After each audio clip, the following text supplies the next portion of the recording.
The 19th, Councillor. Just before we start the formal business, I want to make an announcement that I am struggling without a deputy. There'll be a formal appointment of a deputy by full council at the next council meeting.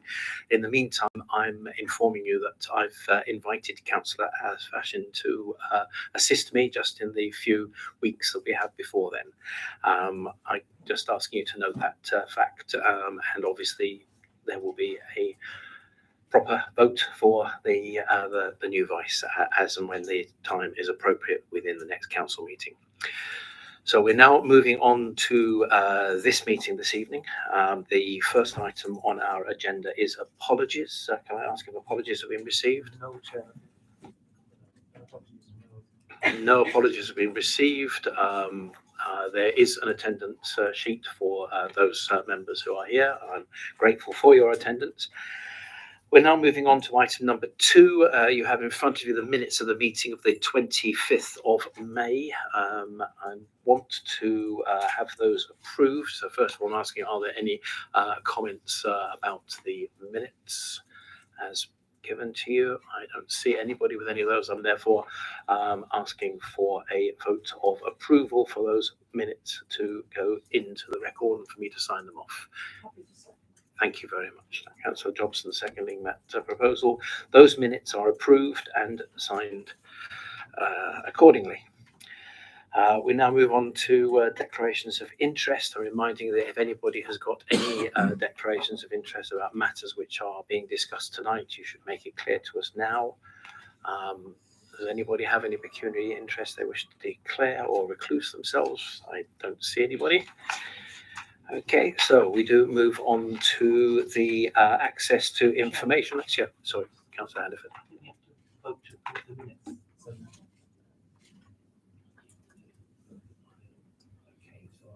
I understood there was no comments and that that was asked to sign them in. So you want to, okay? So let's have a formal vote. Formal vote on the minutes, seconded by Councillor Jobson, approved unanimously. Thank you very much indeed for that formality.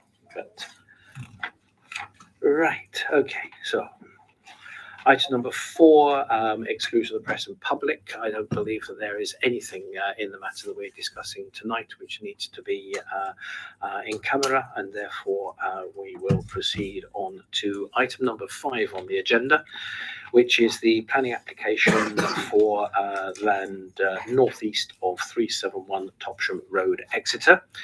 Refer back to the minutes and of the meeting of the 25th, where we discussed this, and at the end of this first discussion it was resolved the planning permission should be deferred for the applicant to put forward changes to the application. And I invite the officer concerned to make his presentation. Thank you, Chair. Good afternoon, members. As you'll recall from the last committee, this application, and I won't go through the presentation again. As you'll note from the minutes, at the last committee, members debated some changes to the planning conditions, and we have agreed changes to the planning conditions accordingly. If you refer to section 2 of the update planning committee report, page 27 of the agenda, you'll see a summary of what those changes are. And then from page 28 through to page 33, you'll see the redrafted conditions, which I hope you've all had a chance to have a look at. So, as before, the recommendation is still for approval, subject to these reworded conditions. I've left the presentation up there, so if you want to refer to any slides, then please just tell me. Thank you very much, Chair. Right, okay, so I'm now inviting a member speaking under standing order to come forward, please. That I understand is Councillor Begley.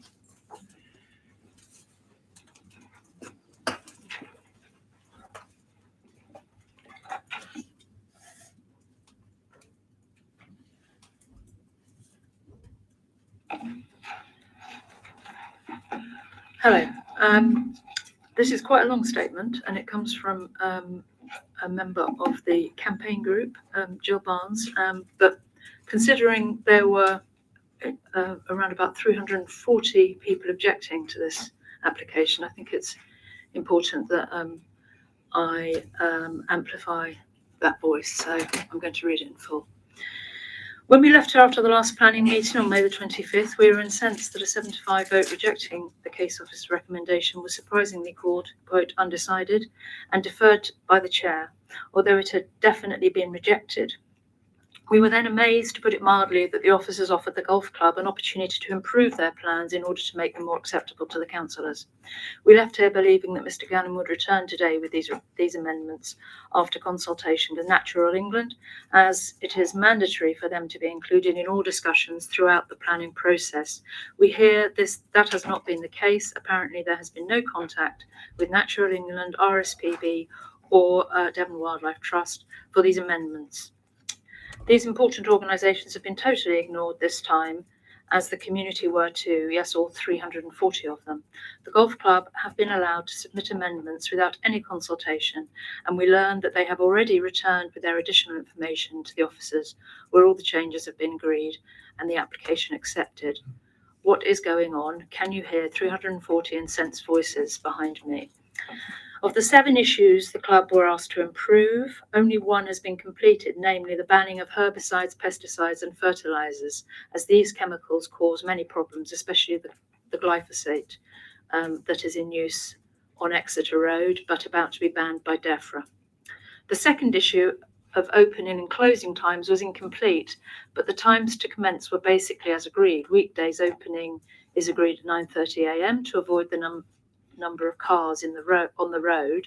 Saturdays, Sundays and bank holidays, the start is 10 a.m. Obviously, the agreement not to have any floodlighting at all, the closing time needs to be flexible according to the season.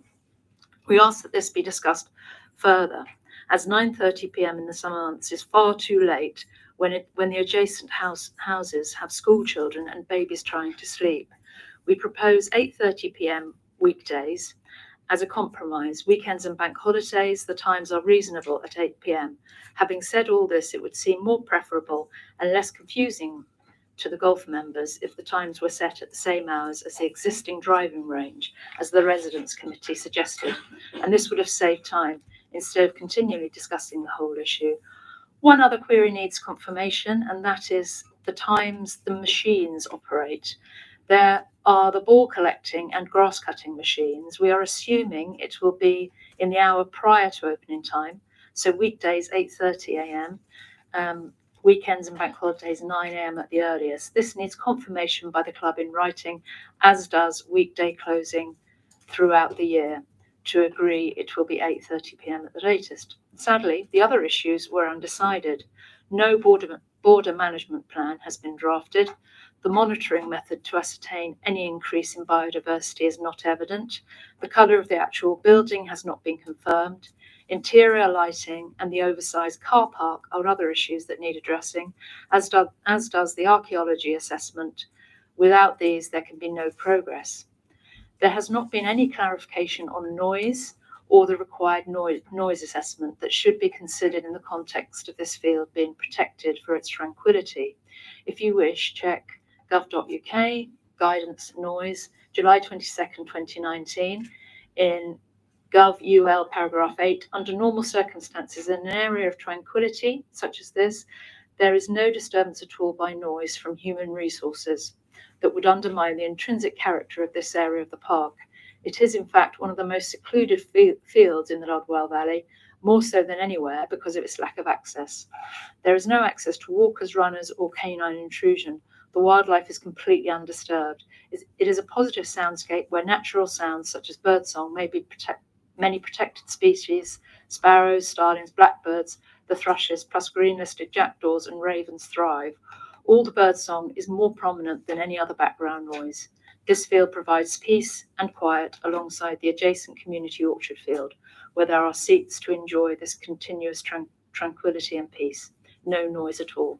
The application field, therefore, is a centre for wildlife. It should not be devastated or habitats destroyed. It must remain untouched to provide the uninterrupted peace that we love and all wildlife benefits. This field is an amenity that we are not prepared to relinquish. Existing areas of tranquility can be enhanced through specific improvements in soundscape and landscape design, certainly not by the introduction of machines and regular thwacking of golf balls that have been dropped in buckets for distribution. Sound waves are created regardless of soundproofing, by which time the damage to wildlife would be done. Any noise, however small, can adversely affect wildlife and ecosystems. Particular consideration needs to be given to the potential effects of noise on designated sites of importance for biodiversity, which includes this field in Lodwell Valley Park. It is not an assessment of noise that is required. It is the amount of disturbance that creating noise wreaks on the tranquility that needs the research. External amenity spaces are an intrinsic part of the overall design of the park, and Site 53 is one of the most important, and in no way should it be changed to accommodate a driving range and other practice facilities for the exclusive golf club, with plenty of ground of their own. They chose to use some of this land, unfortunately, 3 years ago when the pond was enlarged and the 18th hole was extended by some 60 yards. Previously, they sold off 2 areas of their own land to the same developers, Heritage Homes, now Heritage Bricks, but under the same ownership. The club only have themselves to blame if they feel they have no room for the driving range and practice facilities. They don't actually need to have an extravagant purpose-built range to practice anyhow. Professionals in major tournaments manage without. It is just beyond belief that although the amendments have not been completed, we hear from Mr. Diamond that Mr. Gannon returned to the council and they have accepted the amendments uncompleted, whilst other issues have yet to be discussed fully. The application has been accepted. No discussion, no consultation. Reference the times of closing. We would be grateful to note which committee this was discussed and how many councillors took part. Without a collective decision by the 14 councillors from the planning committee, surely this agreement should be declared null and void. Mr. Gannon surely must be aware that the local residents have raised concerns over the lack of any archaeological report. We know from previous excavations in the field that the siting of both the car park and the driving range will need to be altered. Not only are they close to drainage pipes, the car park is proposed to be laid over one of these. That, of course, is illegal, according to these notes. However, within the gates is another consideration. Just at the entrance are the remains of a Bronze Age hut and a cremation pit where bones were discovered alongside the old prehistoric trackway that allowed passage across the field to the landlocked fields beyond. To cover such historical evidence permanently would be criminal. The golf club would have known all this had they bothered to approach the archaeologists as requested in 2021 and is requested now. These then were the questions that Mr. Gannon was to complete to encourage the councillors to accept the application today. However, we wait now to hear an explanation as to how the application has been accepted already, especially when there are still several issues to be discussed by the councillors here today.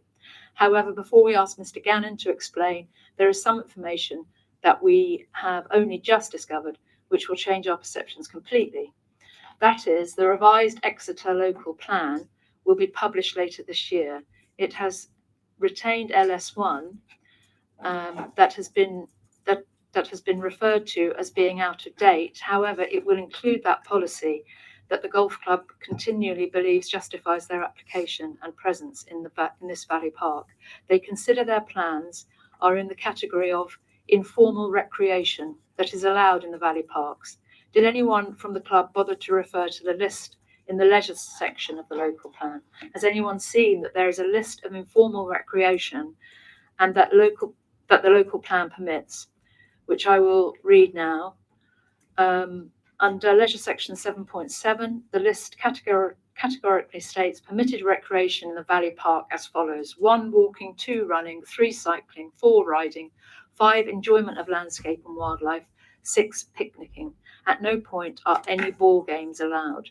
Therefore, a golf driving range plus all golfing facilities are not included, Any attempt to continue these plans would be out of line with the revised local plan that Jill Day has confirmed retains LS1.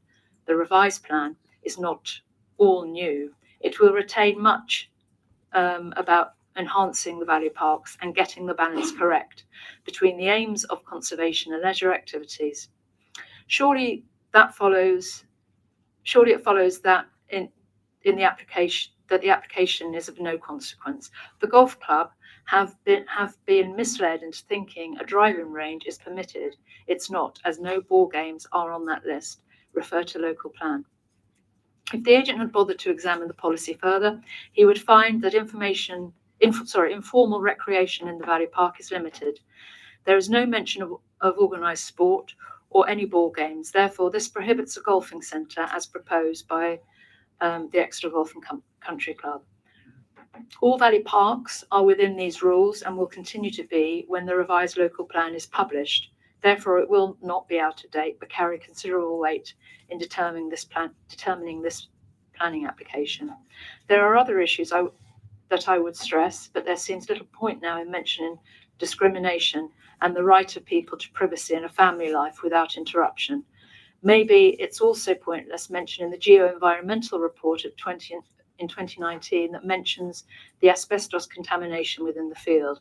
More worrying, and UXO, for those of you not sure what it is, the presence of an unexploded ordnance. Nothing can happen in this field without a thorough investigation by an expert authorised in detecting explosives. Again, if you find this hard to believe, please look at the last planning application, 17th of the 1st, 21, OUT, and you will see the geo-environmental report is genuine. The concern remains. There is also no point now in highlighting mistakes made in the committee report. There is no point because, to return to the local plan, there is no provision for golf or any other organised sport or ball games within the Ludwell Valley Park. This field must remain as a tranquil, peaceful place. It remains of landscape value. It is farmland and part of a working farm. It is grazing and pasture land for sheep and cattle. It is a tranquil, peaceful green space, peaceful, calm and quiet, and long may it remain so. In addition to that, there's another point raised by Jill Barnes. We also need to know Mr. Gannon's definition of, quote, paraphernalia, and whether it includes the berm lighting that is installed at the present driving range, that is low light halfway down the fairway. Please can you let us know? Oh no, that's it. That's all the additional stuff from Jill. Thank you. There's another resident who represents the Residents' Committee, Phil Wright, and I will read his notes here. Lighting. Do we have opening and closing hours shown? I suspect this is meant to be the times the facility is open to members, but what about the time needed for mowing and ball collection? Apologies if there are points repeated here, but I just want to make sure everything's covered.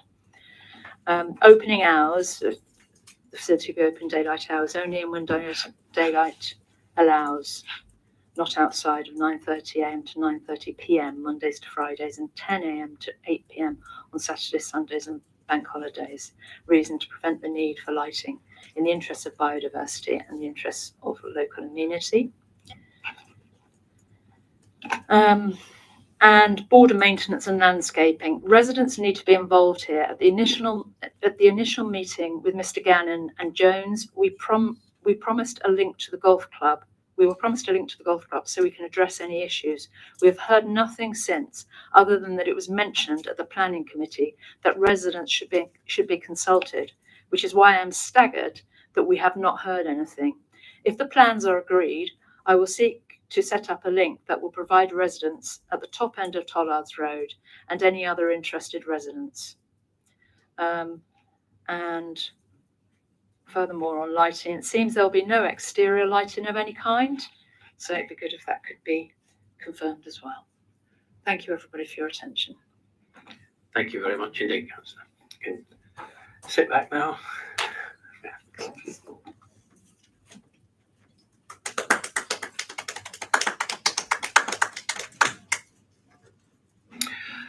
Okay, I'm now asking for our speakers under Standing Order 19A. Our first speaker is Jill Baker. Yes, Jill Baker, yeah.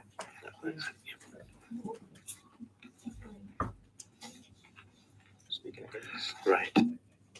Sorry, yes, I'm not even following my own notes. I do apologise. Yes, sorry, Jill. It may well be necessary to ask you to sit down and to ask Jane back again.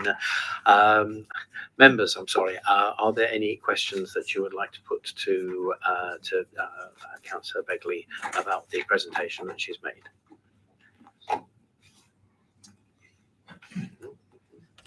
My apologies. Yes, I'm sorry about that. Yeah. That's all right. Yeah. Right. All right, we now have a speaker under Standing Order 19A. Yeah. Thank you. Good evening. This application was first submitted in 2021. And Can I just ask you to put the microphone on? It's the button on the right-hand side. Okay, right, start again. This application was first submitted in 2021, and thanks to the strenuous efforts of the planning officers and input from over 400 consultees, it has been revised to achieve a less worse impact on this important part of Exeter's green space. Today, we need to decide whether less worse is acceptable. We need to decide whether this development will have an impact on the biodiversity, landscape and public amenity value of Ludwell, and whether any building in our valley parks is acceptable. Or whether it is more reasonable for valuable land like this to be strategically ring-fenced as part of our green infrastructure. With the increase in housing development across our city, it is increasingly important to expand the area of our valley parks for the common good, and not to allow them to be developed for the benefit of a few private individuals. We also need to consider that if we deem this loss of undeveloped green space acceptable, if we think this is a reasonable development, how do we ensure that it's not just less worse, but absolutely least worst? You're in a difficult position. You're being asked to determine whether the development as described is reasonable within planning terms, but you're also being asked indirectly to make a judgment as to how reasonable the applicant will be in restricting the development to the details shown in the latest proposal. The planning system is based on trust, but if we allow this less worse proposal, that will it not, bit by bit, return to the original proposal or grow legs and become incrementally something much worse? In our last meeting, there was a majority in favour of refusal, but here we are again today, considering whether we want to push over the line a scheme that has received over 300 objections, is contrary to our Valley Park Master Plan, and compromises our own green space infrastructure strategy. We're scared of seeming unreasonable by coming to a refusal decision, but we've learned from the Spruce Close appeal that listening to public opinion and the wisdom of expert consultees is not always deemed unreasonable. So we need to do what is right. The right decision is the one that you came to in May. The proposal should be refused. If you cannot agree to maintain this decision, you need to use every power available to you to ensure the proposal is at least least worst as possible. That means setting strict legal conditions as laid out in the expert objection documents and paring back the development to its absolute minimum. This committee has the power to safeguard the integrity of Ludwell Valley Park and or to improve this proposal. I urge you to use your power for the common good. Thank you. Thank you very much indeed. I'm now asking members if they have questions related to the presentation just made by Councillor Shari. Thank you. When you say you want us to come to a decision that makes it the least worst possible, what kind of things are you thinking about, please? I'll be thinking about looking at all the conditions put in place to ensure there are very safe legal safeguards that this would not extend beyond what is described, and to question what is being described, to question whether we need such a large car park, the structure of the building. I think there are a lot of things that are not in the conditions that were put, and they haven't been discussed properly. I think in the last month there have been some changes, but I don't think there's been enough scrutiny over this, and I think it needs much more consideration before we make such a rash decision as building in a valley park. Can I ask, are there any other questions? Councillor Ketch. Sorry, there's reference to the car park. There was reference to the car park. What is the particular issue pertaining to the car park? My concern with the car park is that it is for up to 30 cars. But the golf club themselves say that the number of, when they're defending to the highways, that it being safe in terms of the number of vehicles, they're saying the maximum will be 3 an hour. So if you've only got 3 vehicles coming in per hour, why do you need a car park with 30 spaces? It suggests that this might grow legs. Building, like clearing an area of, although it's going to be grasscrete, that will involve, digging under and disrupting the ecology of that area and having an impact on that. And it suggests that if they're building a car park of that size, they're not going to be just using the driving range for the purposes that they've described so far, would be my concern. Thank you. Members, if you have any more questions, please. In that case, thank you, Joe Baker, for your time.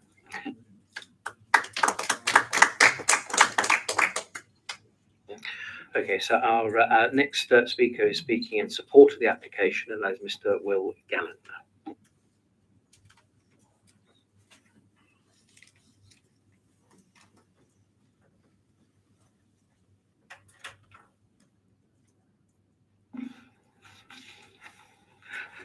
Good evening. I'm Will Gallant, Chairman of Exeter Golf and Country Club, and I expect you all remember me from the last planning meeting. Since that meeting, I'm pleased to confirm that Matt Diamond has contacted us on behalf of the committee to request amendments to the planning conditions, and we're happy to confirm our full agreement with all of these. I've also taken the opportunity to write to each member of the planning committee and explain a bit more about Exeter Golf and Country Club, and to confirm that our focus is not only about providing sporting facilities for the residents of Exeter, but also to highlight our activities in terms of charity and community work. In fact, only today we've agreed to host a visit from students and teachers from the Exeter Deaf Academy to learn about the different career possibilities that we offer at Exeter Golf and Country Club. As I previously stated, we are very keen to substantially improve the biodiversity of the application site, and we want to be proud in supporting the ethos of Exeter City Council in this respect. In fact, we believe our approach to biodiversity enhancement could even be used by the planning department in future conversations with less enthusiastic applicants than ourselves. We'll also be introducing new wellbeing functions to this vacant land, and we'll be responsible neighbours as we are already at our main site. Following the last meeting, we took on board the members' concerns about the future possibility of the land occupied by 371 Topsham Road being used to improve the access road junction with Topsham Road to accommodate residential development. And we've secured an undertaking from the current owners to sell this property if you approve our application this evening. And I think Matt Diamond has received a copy of that. Finally, I would like to repeat that Exeter Golf and Country Club wants to relocate our golf academy to this new site to become our permanent home. And I'll obviously be pleased to answer any further questions that you have. Thank you, Mr. Gallant. And I'll move to our members and have you any questions relating to the presentation just made by Mr. Gallant. Councillor Wardle. Yes, thank you, Chair.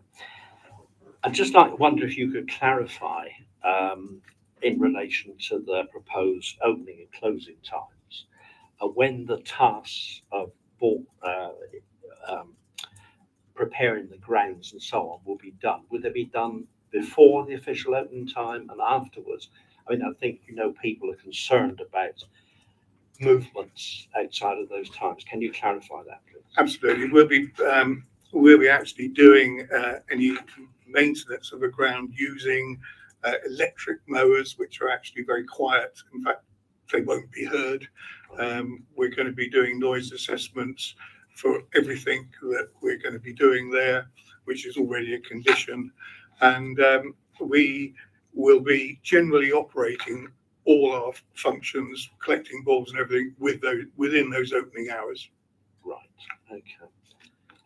And another question, if I might, on it was made in the other presentations. A point was made about a possible link between the club and local residents, like ongoing liaison, consultation, call it what you will. I just wondered what plans you have, if any, in relation to that. Well, I mean, we have already been in touch on a number of occasions with the Residents Association, Southbrook Residents Association, and we have spoken to them, told them what we're going to do, and certainly we would encourage, if any of the neighbours have any issues or have any concerns, come and speak to us. This is what happens at the golf club at the moment. If we have a neighbour that wants to come and prune the trees or whatever, they contact us, we arrange it, and we agree. We are, I believe, good neighbours. Any further questions? No. Thank you very much, Mr. Gill. Right, we now move into the debate phase, and so members, if you would like to contribute to the debate, I will take first of all Councillor Jobson, then Councillor Mitchell. Thank you. Could somebody give clarification as to the number of car parking spaces? We heard there about 30 from representative. The report said 26, but it would be reduced because you've got to have disabled spaces. There's also going to be 2 EV charging points, so it would be around 20. Is there any sort of actual number that can be? What I suggest we do then is we collect these questions together, and then everything can be answered in one go. Thank you very much. Any further questions? Or no? Okay, so now Councillor Mitchell. Thank you, Chair. Mine was a question as well, because I think following the representations we've heard, I think we need some further clarification from Matthew on, and really at the macro level, is this whole concept of whether development can take place on this site. This is something the objectors have made a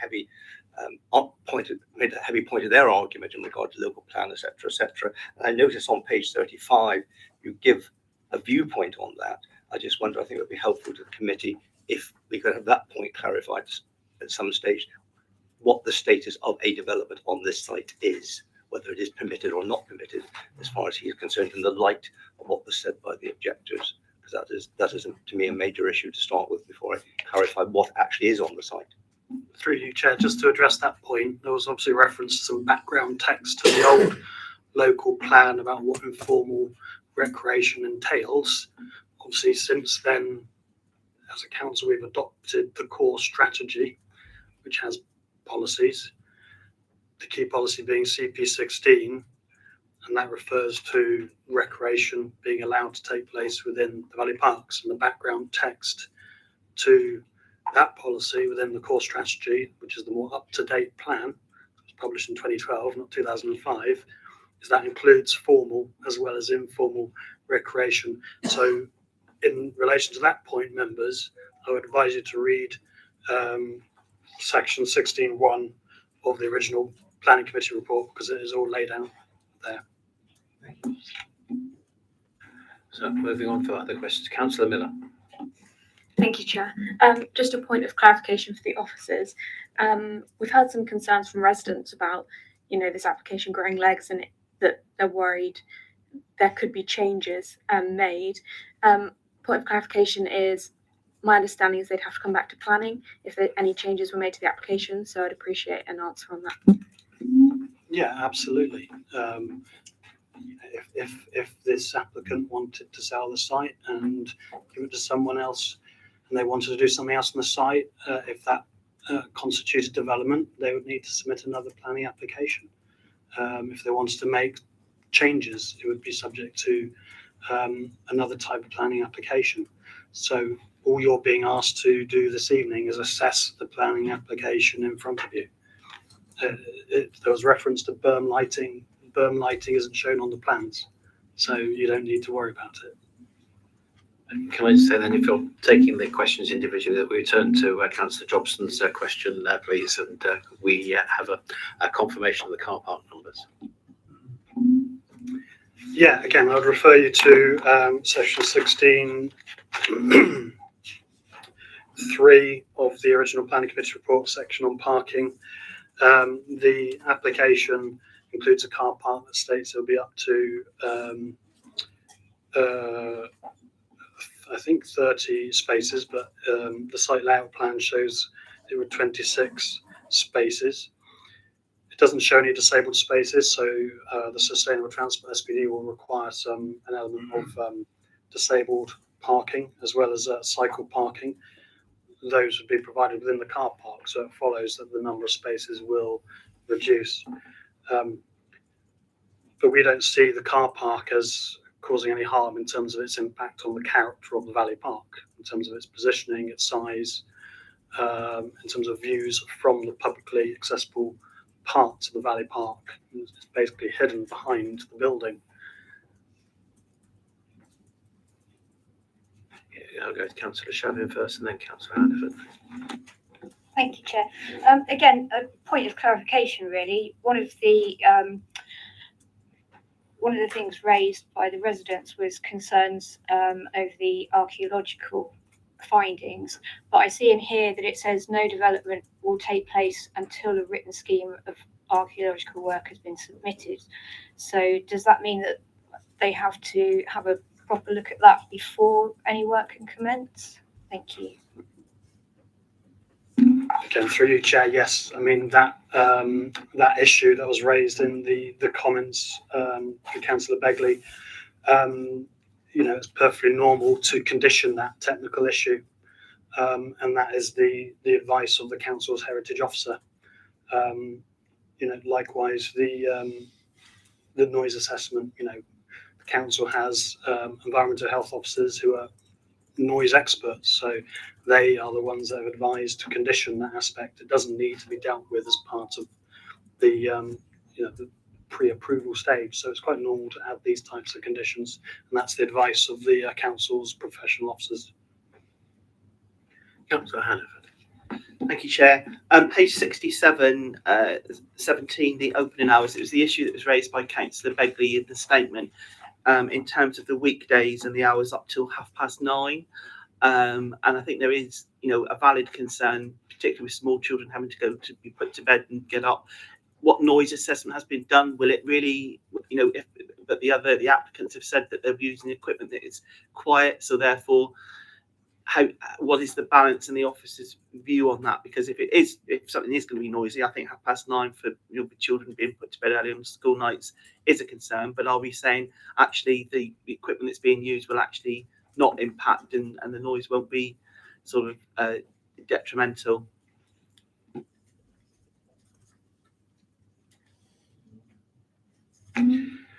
Well, the environmental health officers, who are obviously the council's experts when it comes to noise, didn't recommend a condition for noise hours. That's something that the planning officers added, listening to local concerns. But the technical officers haven't recommended a condition at all about noise hours, so about opening hours.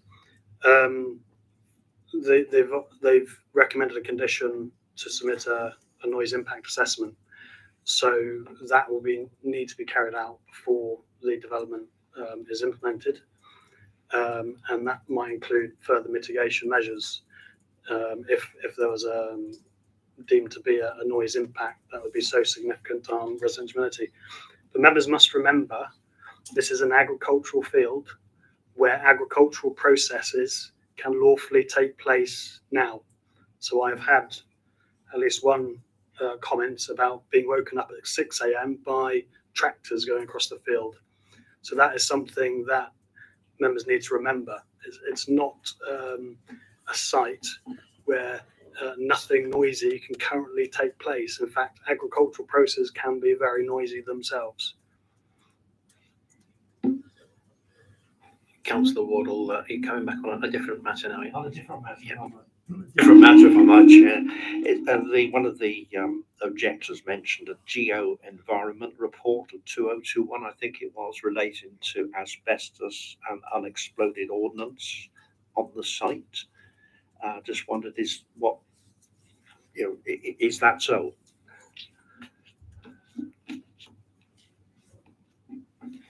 Well, I think that's referencing a previous planning application, so it isn't relevant to this application. I don't think that it's necessary to add conditions to explore those issues myself. If members feel differently, then you have the ability to do that. But it's not an issue that would be a reason for refusal. It's something that you could add conditions to control if you had concerns in that regard. Well, yes, I mean, asbestos and unexploded ordnance, if it's there, is quite a serious issue, Chair. And, I certainly would like to be satisfied about that aspect. If that can be looked into, assurances in writing on those matters. Thank you, Councillor. Okay, there. Any other? Sorry, apologise. Now, the objectors, there's 340 odd objectors to this, and I think the point has been made that the revised conditions have been have been put forward since the 25th of May meeting. That there should be further consultation with the objectors and with CPRE, Natural England, and so on that. Can that point be answered? Because I think it does appear to be a bone of contention on the part of the objectors. Does the clock need to run again in relation to consultation on what has happened in revised terms, so to speak, since the 25th of May? To refer to. Well, through you, Chair, public consultation ended on the application, as is normal before the last committee. This committee didn't ask for public consultation to be opened up. As officers, we wouldn't do that automatically, particularly when the members of the last committee during the debate just wanted some changes to some conditions. It's not something that invites public consultation, and it's something that wasn't discussed at the last meeting, so it would be unnecessary in our view. Thank you, Councillor. Councillor Mitchell. Rising from what Matt said a few moments ago, the land is currently defined as agricultural land. Yes, is this correct? Yes, it's an agricultural field, land, yes. with no buildings on the site at all, just open fields in effect. Correct. How does the status change with this application? Because then this is presumably not agricultural land, and presumably some future state it might revert to agricultural land, or does it revert? Does this usage stick with the land? The application is to change the use to a golf driving range. It includes some physical development comprising Grass Creek car park and the building in the corner of the site. So that is the development. Development includes change of use of land. In terms of concerns about brownfield or greenfield, as far as I'm concerned, the bit where the building will go could be classed as brownfield, if you want to use that term. The rest of the site that will remain as grass, in my eyes, will be greenfield. It will remain greenfield, and that won't change. Right. Are there any further questions, please? Okay, so I'm now going to ask the director to summarise, and then we will make a decision. Yes. Thank you, Chair. I'll be very brief. I'm just going to sum up what I've heard. and offer some conclusions. So we're here this evening because on the 25th of May, there was a motion to defer the item to allow changes to be made to the application. That was carried.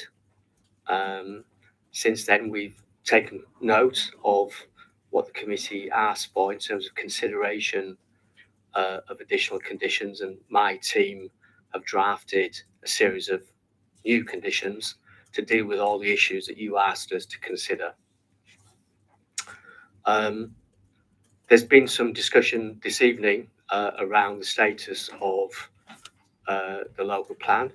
It's really clear that all development has to be made in accordance with the local plan, not a future plan that is yet to be drafted or has any status. So we are making our advice and our considerations in accordance with the approved plan, which is the core strategy as Matt has laid out.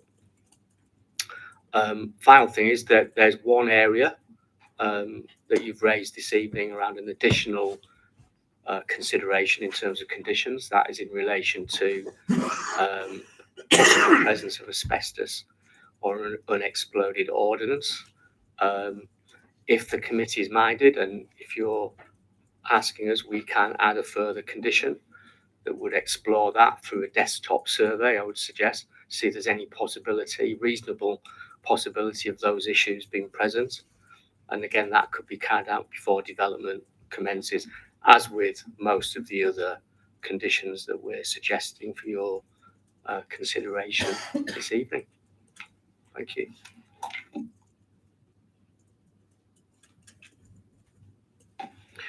Thank you, Director. So the Director is there saying that if the committee is minded to add conditions, we could add that condition if you wanted to make that as a broad spectrum. So first of all, I'm asking a member to propose that is an amendment to our things there. So I'm seeing Councillor Jobson as proposing and Councillor Wardle as seconding.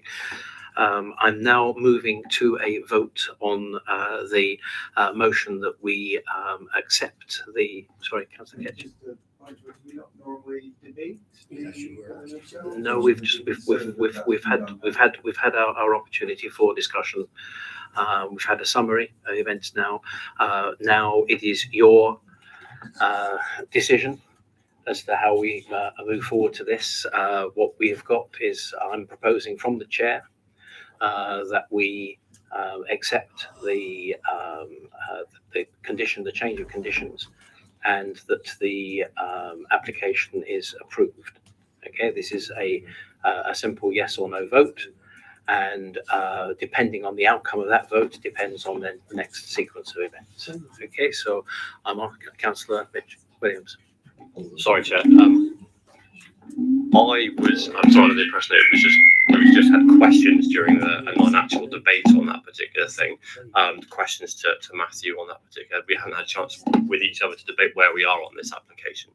Are you minded to include some of that, or do you wish to proceed straight to the vote? Because that's why I've been holding back, because I've got more comments than questions, and I didn't want to be that person that. Okay, just give me 30 seconds, please, to confer, and then I will come back to you.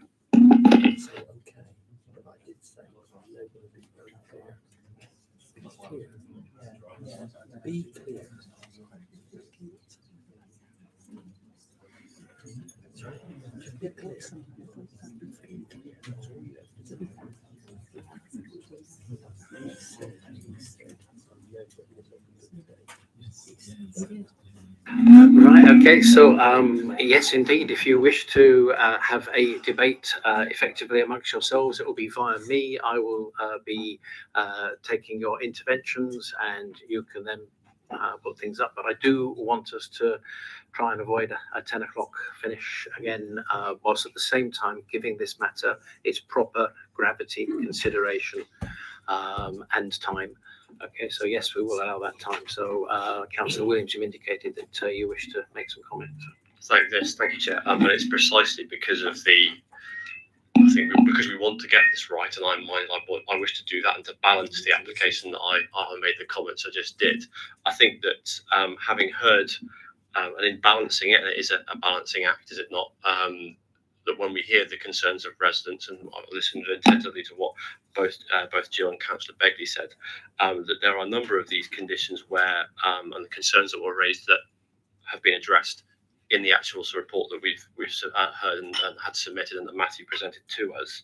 I'm also looking at both what he flagged up around the core strategy as outlined in section 16. I actually looked at the local plan, presumably that's carried forward section 7.12, which outlines, because I know there were some concerns about future development, and it outlines that the only forms of development appropriate within these areas being recreation, agriculture or forestry. Presumably that's maintained in our existing core strategy. I think as a council as well, we have to be minded, and I've taken everything that people have said about opening hours, parking, noise, lighting. I'm heartened that there are considerations about biodiversity monitoring as a condition. That's something I raised at the previous meeting. And as a council, we think around providing opportunities for recreation and where we might be able to do those. And I think that within this particular context, it fits in with what we as a council are trying to achieve. And also that in order to turn that down, I think would send, given the work that we have done and the conditions that we have imposed, I think would send a bad message in terms of what it means for sport and recreation in our city. Thank you, Chair. Thank you, Councillor Williams. Can I ask, does anybody else wish to contribute?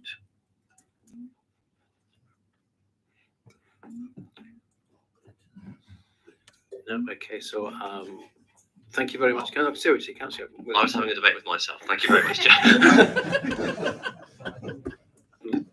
Say that those are very well made points, and I'm glad you brought them up. And this is now our decision time. I am proposing the motion that we approve the application with the conditions that were previously in, with the amended condition and with the additional condition that you have asked for this evening. So first of all, a clear indication of those in favour of this. So I'll second your proposal. I'll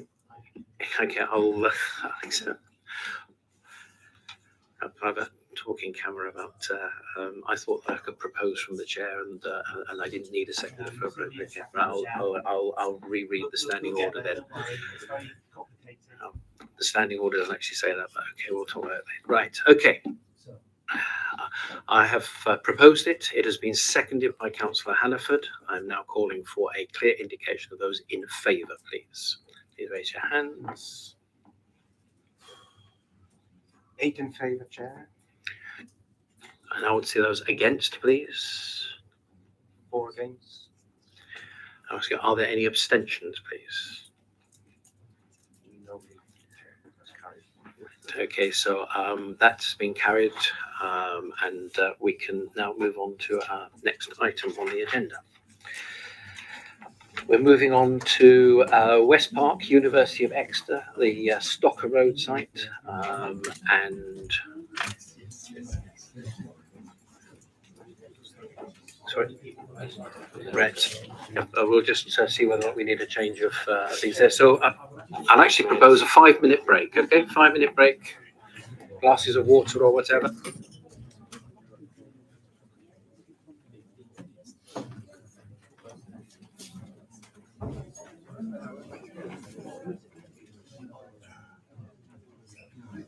Just ask for your speech, please. Yeah, sure. Thank you.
We shall now continue. We are looking at application 221746 RES. This is the reserved matters on the West Park University of Exeter Stocker Road site.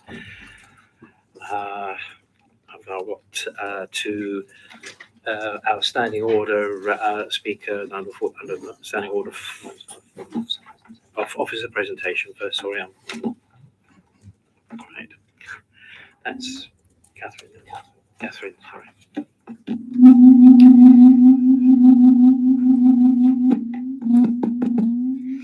Okay, so the key issues arising from the previous planning committee were the need for a member's site visit, which has been undertaken, clarity on planning considerations material to the current reserve matters application. An advice note has been published on this, and there are further slides here to follow. And concerns on the impact on residential amenity. So we have some 3D models here. There will be opportunity for members to view these later on this evening, and the slides to follow. So a number of approved plans were consented under the previous planning commission. And the reserved matters comprise the following elements, of which some have been approved subject to conditions under the last planning permission. The appearance of the buildings was assessed here and found acceptable subject to materials detail conditions. Access was approved in the last permission in terms of highway safety and conditioned. Accessibility matters, however, were assessed here and have been found acceptable. Landscaping was approved in strategic terms and conditioned at the outline stage, and further details conditions have been recommended here. In terms of the layout, the limit or extent of the development permitted has been approved under the previous planning permission. So we know that there is a maximum internal floor area permitted. The building footprints cannot exceed the areas defined in the approved land use parameter plan, which is my next slide. The detailed layout of the proposed development under the reserve matters does fall within the approved parameters. The impact on residential amenity was assessed in principle at the outline stage, which is the reason we have the window control zones and height limits on the approved plans. A more detailed assessment on the residential amenity has been undertaken here and found acceptable, and this will be shown in later slides. This is the land use parameters plan for reference that has been approved. In terms of the scale, the definition of scale, as defined by a judge in a High Court judgment, is considering a building as a simple 3D shape. So we're looking at the size of the box, the width, length, and height, and its relationship with other buildings. So in this case, it is officers' view that the scale of the proposed development has been approved at the outline stage in terms of maximum floor areas and maximum heights. So as such, provided that this reserve matter scheme does not exceed the approved parameters, then we consider the proposal must be found acceptable in terms of scale. As shown in the table below, which is published in the report, the proposed building heights are all lower than the approved parameters. So as such, the heights and therefore the scale must be considered acceptable. The residential design SPD, which is a policy document, sets out how privacy and overbearing impact can be assessed. Looking at block GH to the north of the site, we have shown here the height of the proposed building, GH, which is 10 metres, and the distance to the nearest neighbouring dwelling, which is number 2 Highcroft Court. And you can see that in terms of outlook, the calculation to be undertaken is twice the height plus the land level difference. which gives you 27 or approximately 30 metres, which is the actual distance. But the required policy calculation is 21 metres. So we can see that in terms of the window to window distance, which is 30, the required policy distance would be 22, and then the overbearing impact calculations in terms of privacy and outlook, block GH is acceptable in privacy and outlook terms in regard to 2, 3 and 4 Highcroft Court. Coming to the south of the site, 10 Elbridge Gardens, the window-to-window distance between block ST and that dwelling is 92 metres. And in terms of overlooking, the minimum distance should be 22 metres in policy terms. The outlook, that is the distance between the elevation, the nearest elevation, is actually 92 metres, and the required calculation, which is the height times 2 plus the level difference, gives 36 metres. So the actual is significantly more than the required. Looking at the window controlled zone in the approved plan, I mentioned last time that there is a window control zone on the south elevation of block ST. So that's the reason for the sawtooth elevation and the angled windows preventing direct overlooking towards the south. So again, that would be acceptable in terms of privacy.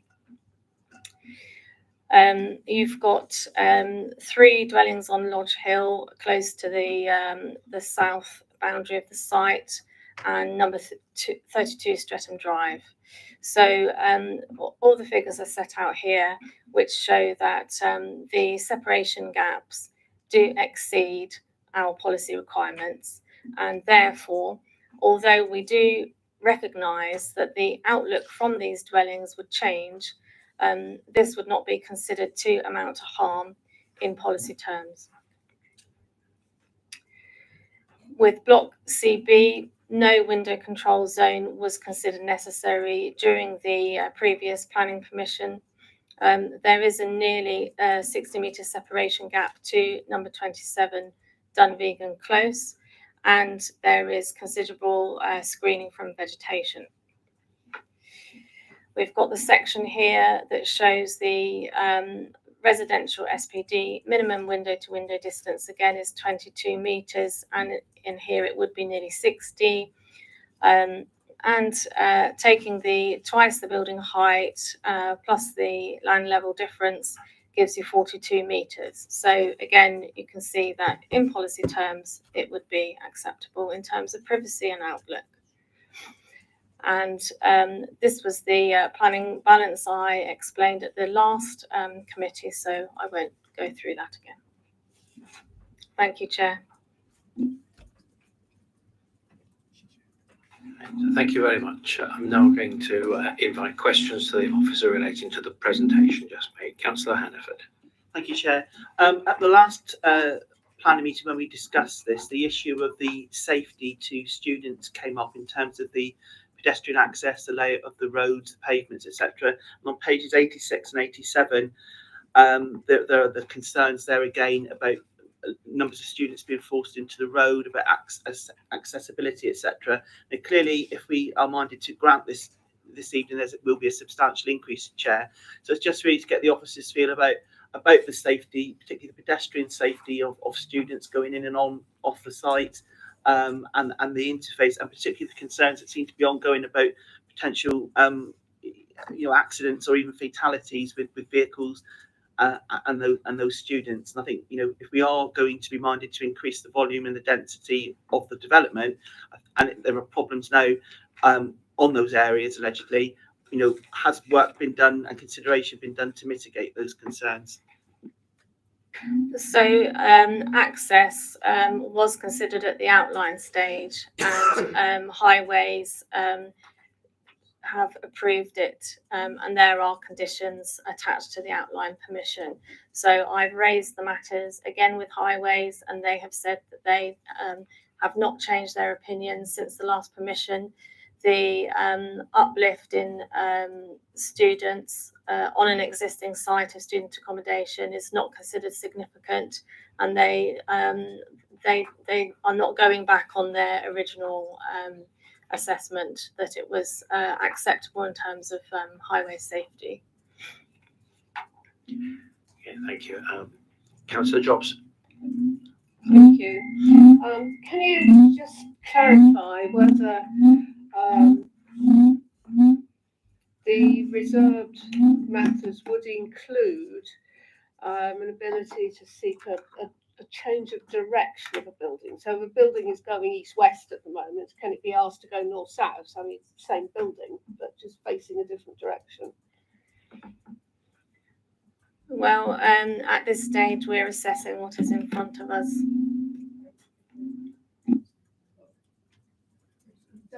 Indulge me theoretically. I think at an earlier stage, when Sorry, the can I just application. interrupt? Sorry, Catherine. So I think what you've asked there, Councillor Jobs, is unreasonable. We can't make an assessment on something that's not been proposed, and it's really unreasonable to ask an officer to make a judgment on something that she hasn't considered. I wasn't asking to do that. I just asked whether that came within the ambit of reserved matters. Okay. Do you want to answer that one, Simon? I just echo the comments that's already been made, that we're here to consider the proposal that's been put in front of us, and we're not here to essentially dissect the application. We have to consider what's been put forward, has been proposed by the applicant.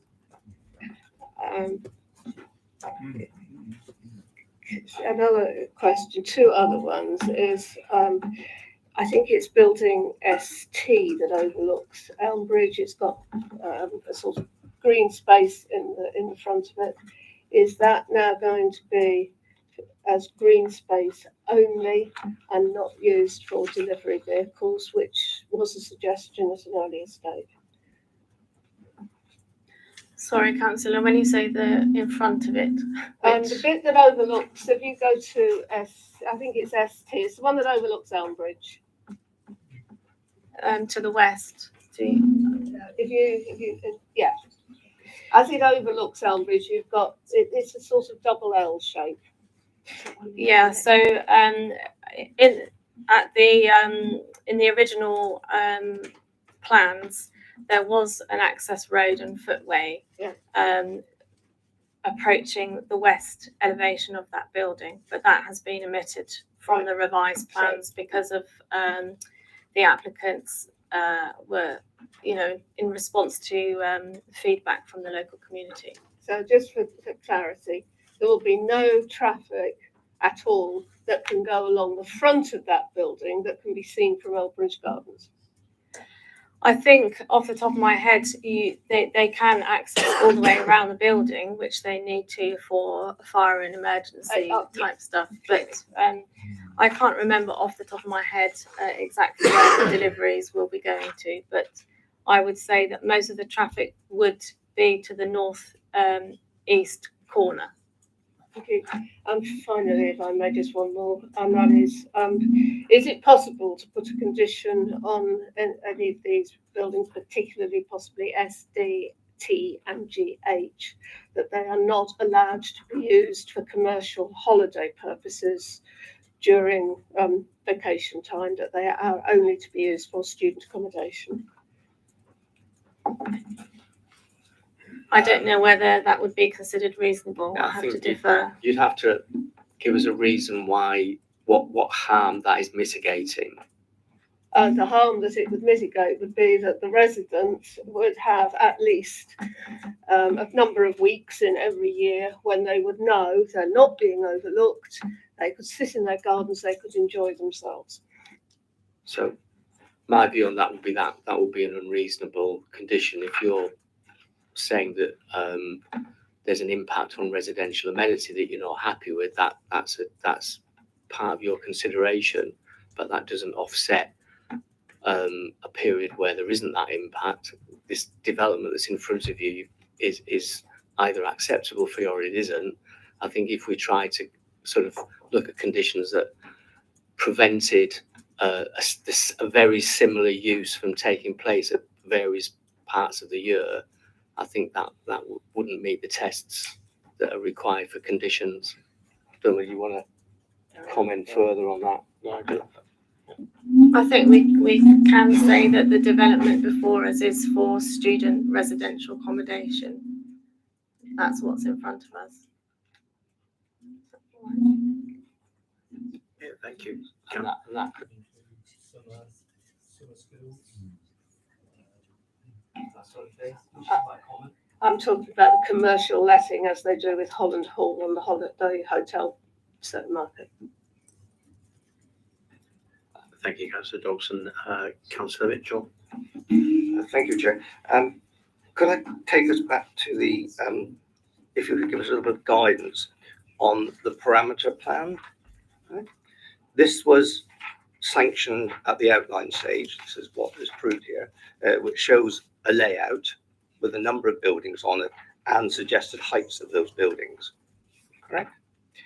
In the minutes of the meeting on this item of the 27th of May 2001, it states, as is usual, that a number of other paper pictures, etc., we show don't form a part of the application. But it then says the application was for outline permission with all matters reserved, and were not approved drawings unless forming part of the parameter plan, which is this plan here that is ordered. To which extent, which intended to direct the extent and height of the development.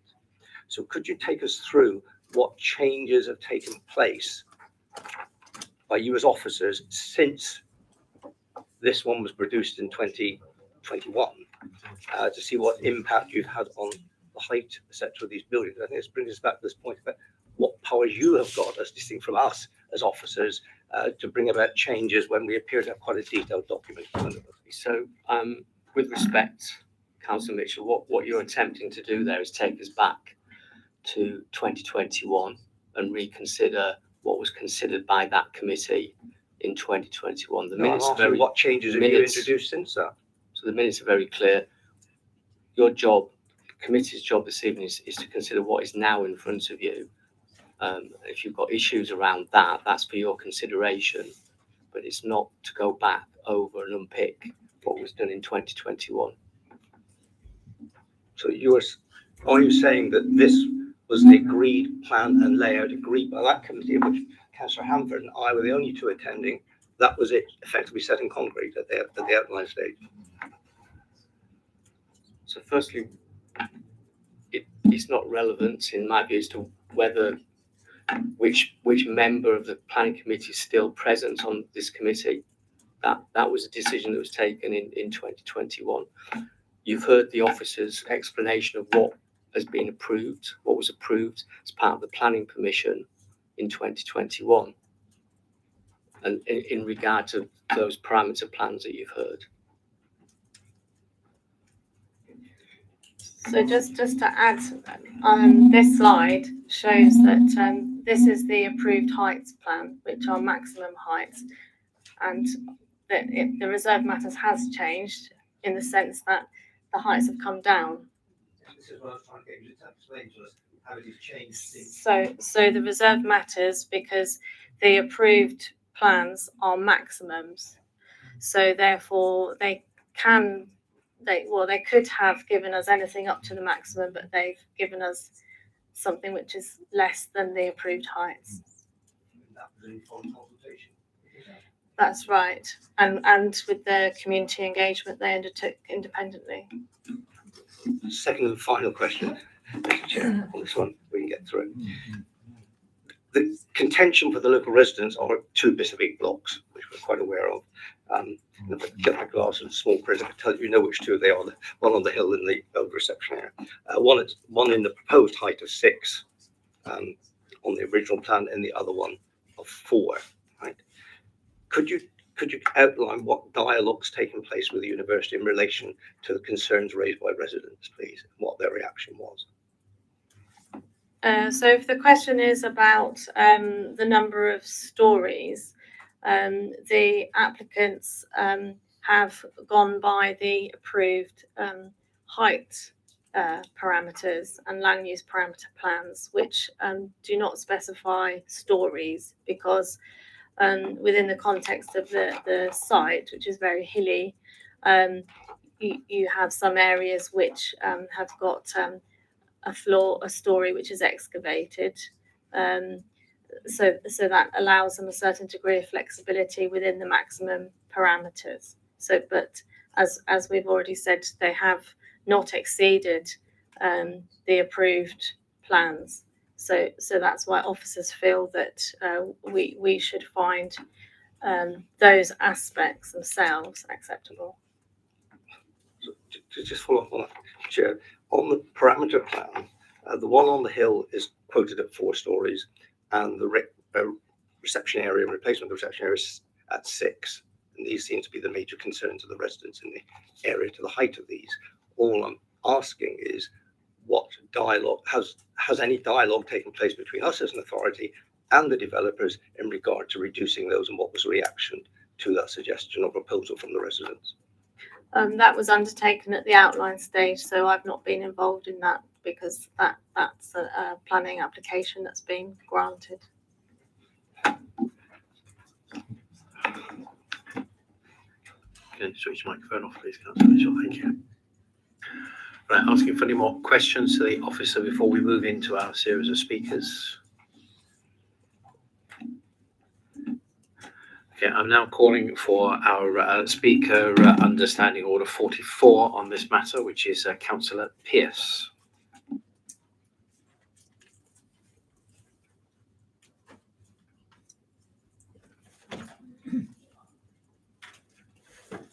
Evening all, great to see lots of familiar faces. Not like last time we were here where it was all changed, so and I think we'll be back again in a few weeks' time for another application that falls within this ward. So we're going to be on pretty good terms by the end of all this, I think.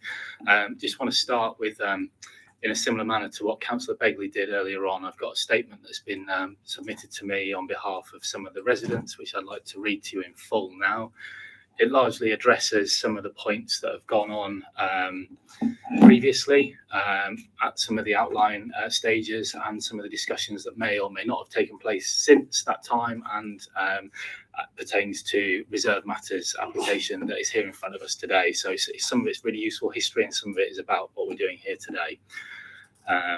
So this is a response, and the purpose of this information, and I must just clarify, these are the words of a resident that I'm reading to you. This is not my words. Okay. So the purpose of this information is to correct errors by UPP contained within 221746 res and 201684 out.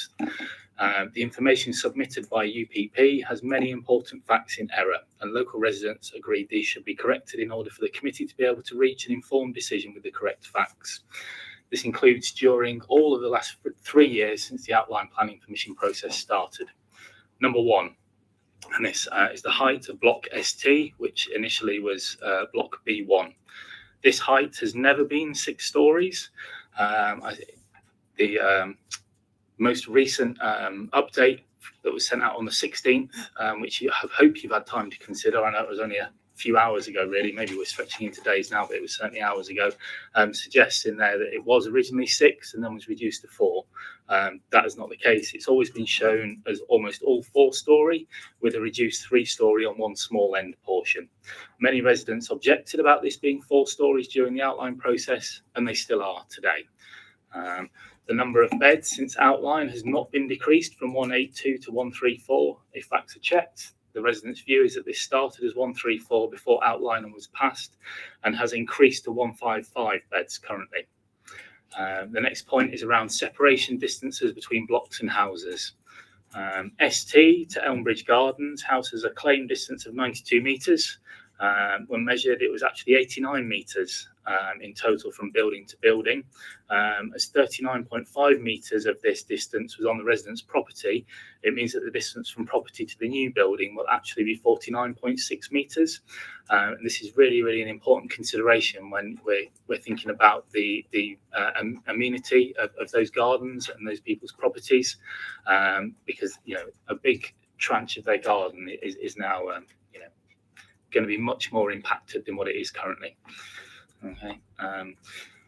Additionally, if the road access outside social area is also included, this reduces the figure even further to around 45 metres.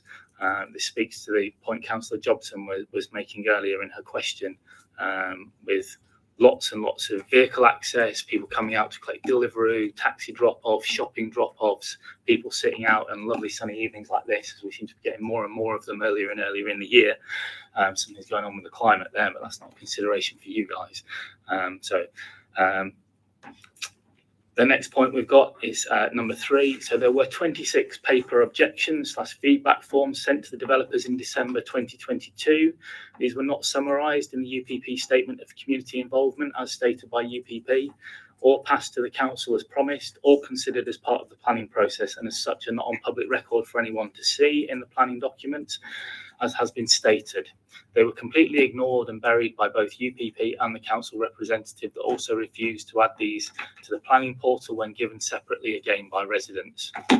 Copies of them here, if anybody wants to see them, although I appreciate that you may not, the chair may not allow me to bring forward new documents with minutes for you to consider, although it was acceptable for new documents with hours for you to consider a few days ago. The traffic fatalities occurred before 5 years ago and so do not show on the council data due to the records only going back 5 years. If you Google search, you can find that there is actual evidence out there. Just because the Highways Authority decides to keep data for such a short period of time, it doesn't mean that those things didn't happen. Absolutely it was there. Extra deliveries for the 1,550 students planned will inevitably increase the amount of traffic. All food deliveries, as well as cleaners, maintenance bins, estate patrols, repairs, emergency vehicles, as well as drop-offs, pickups, taxis late at night for students, will occur all over the site, including down Cardiac Hill to Building ST.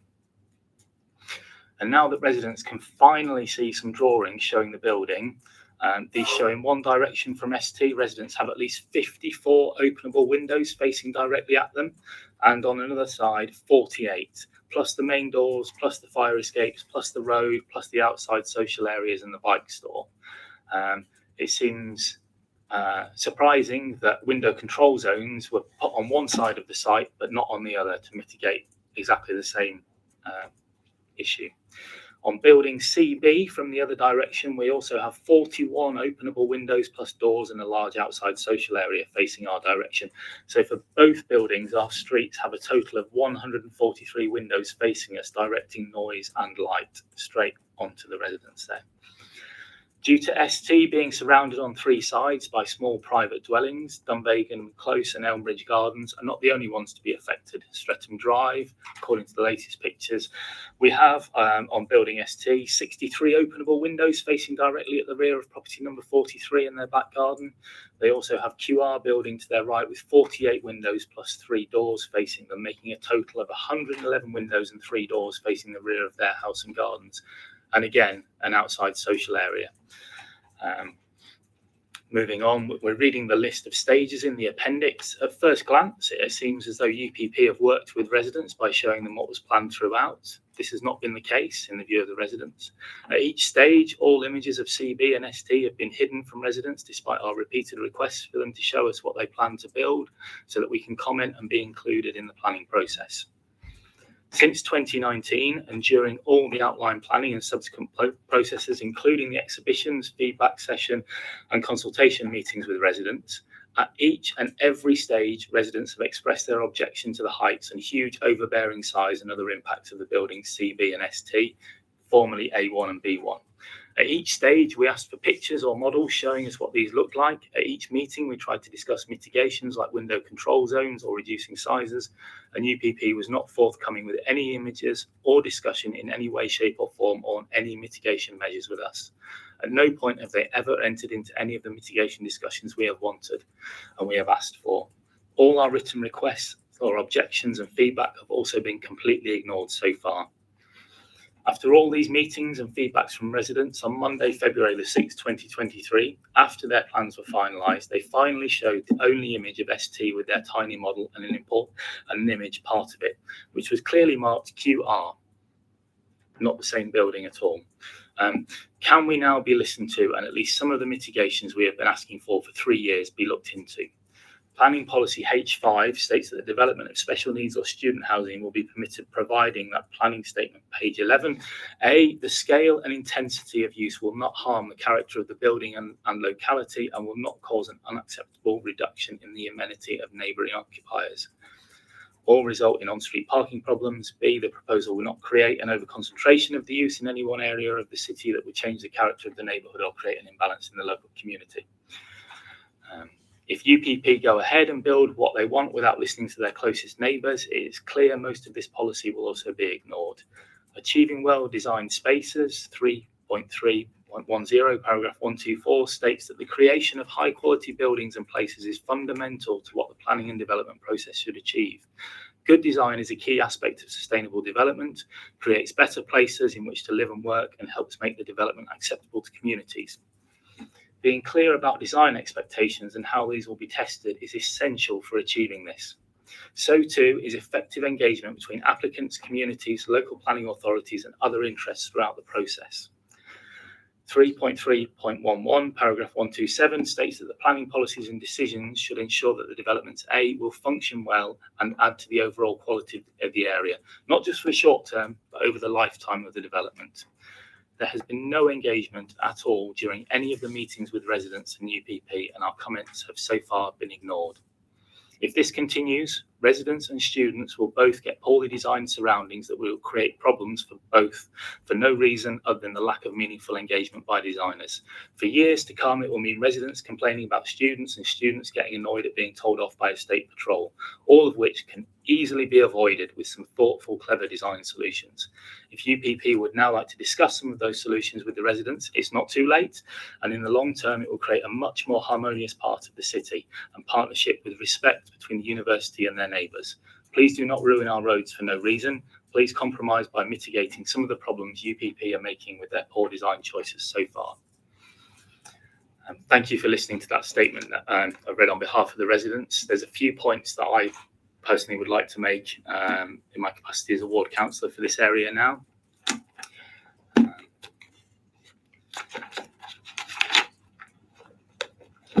So firstly, I just wanted to be mindful, you guys, you are a decision-making body. If you weren't a decision-making body, we wouldn't be going through all this rigmarole. An officer would recommend and the planning would take place. It is totally within your gift as a committee to approve or not approve any application that comes before you, whatever the officer recommendation is. It's even possible if an officer recommends refusal for a planning committee to say, actually, we support this and we want to approve it. That is within your gift. You guys are the decision makers. Yes, you've got great guidance, hopefully, from the officers, but it's down to you at the end of the day to make these decisions. There's a lot been talked about on this application about the interaction between outline and reserved matters, and absolutely outline planning permission has been granted in this instance. That outline planning permission is an approval, but that approval is contingent on the reserved matters being approved. So without the second part, the first part doesn't necessarily stand. If you so minded to, Section 97 of the Town and Country Planning Act 1990 gives the local planning authority power to revoke or modify any existing permission if their work has not started. And the work hasn't started here. So, it is, again, within the gift of this committee as the decision-making body for the local planning authority you could just revoke this, you could throw it all out. I think that is in there.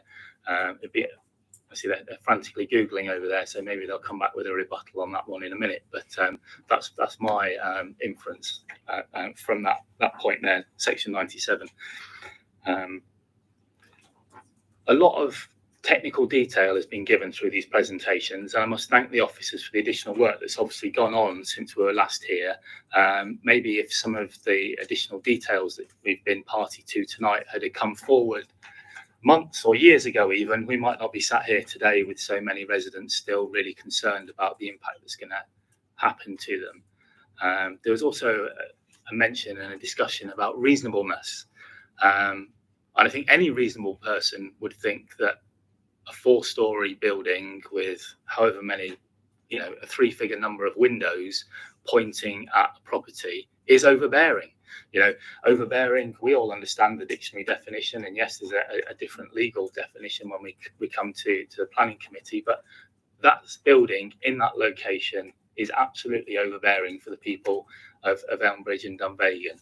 So we can understand why they feel so aggrieved, really, that they've not been listened to, they feel, at all at any stage throughout this process.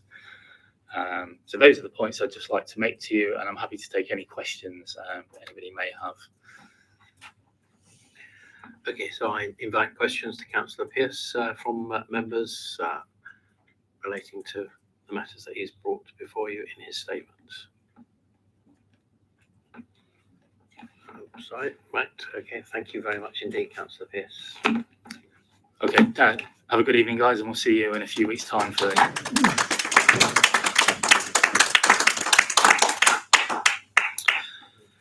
Right, we're moving to the Standing Order 19A. So this is the spokesman on behalf of the objectors, Christopher Wakely, please.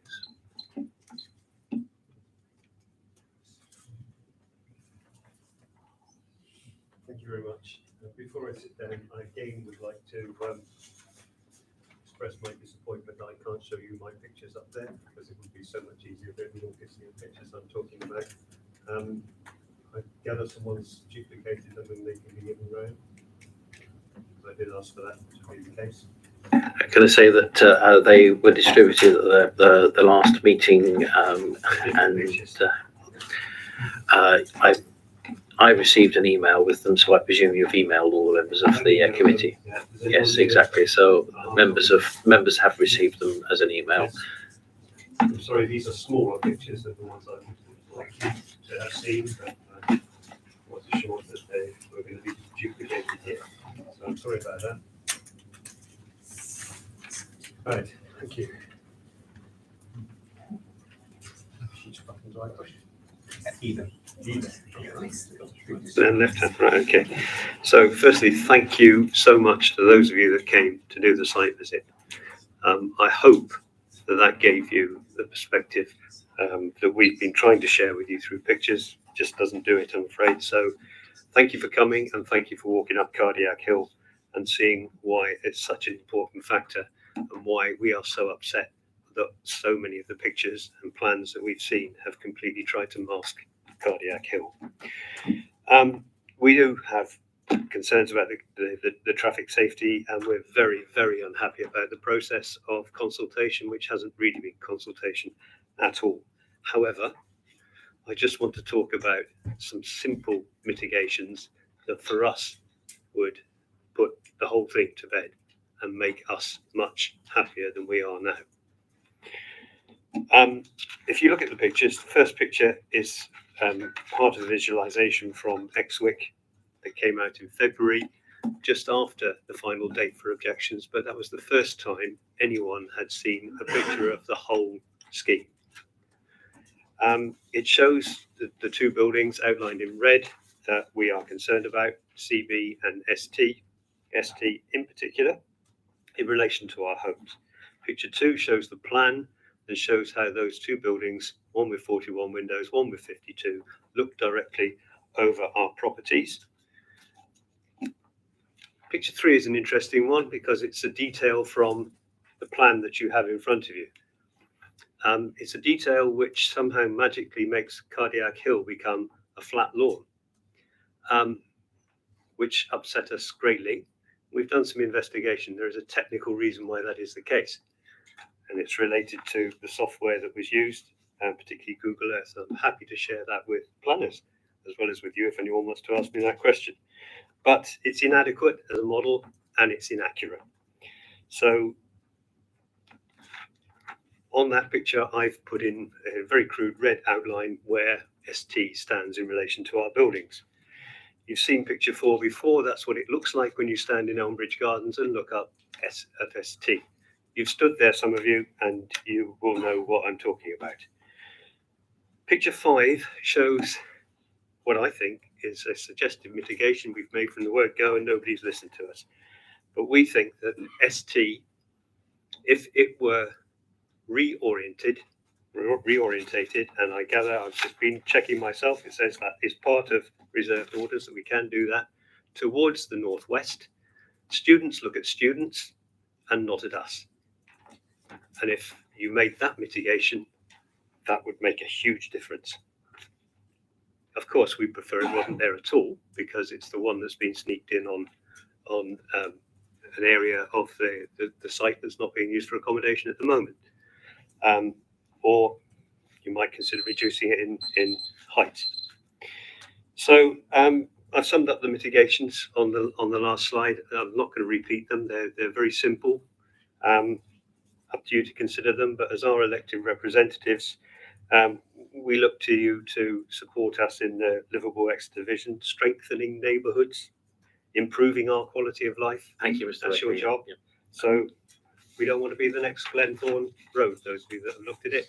We don't want to all move out because of the overbearing nature of this development. Thank you, Mr. Wakely. Right, I'm now coming to committee to ask questions on the presentation that Mr. Wakely's made.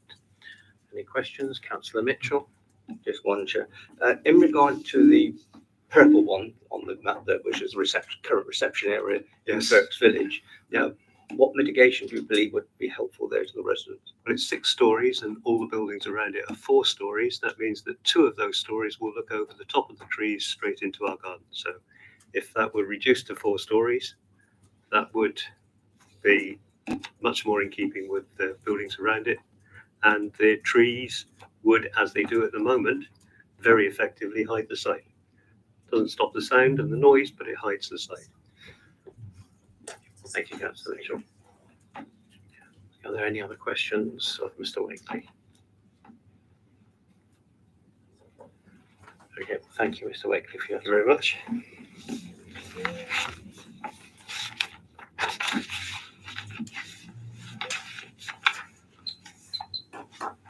We're now moving to our speaker in support of the application, Mike Short.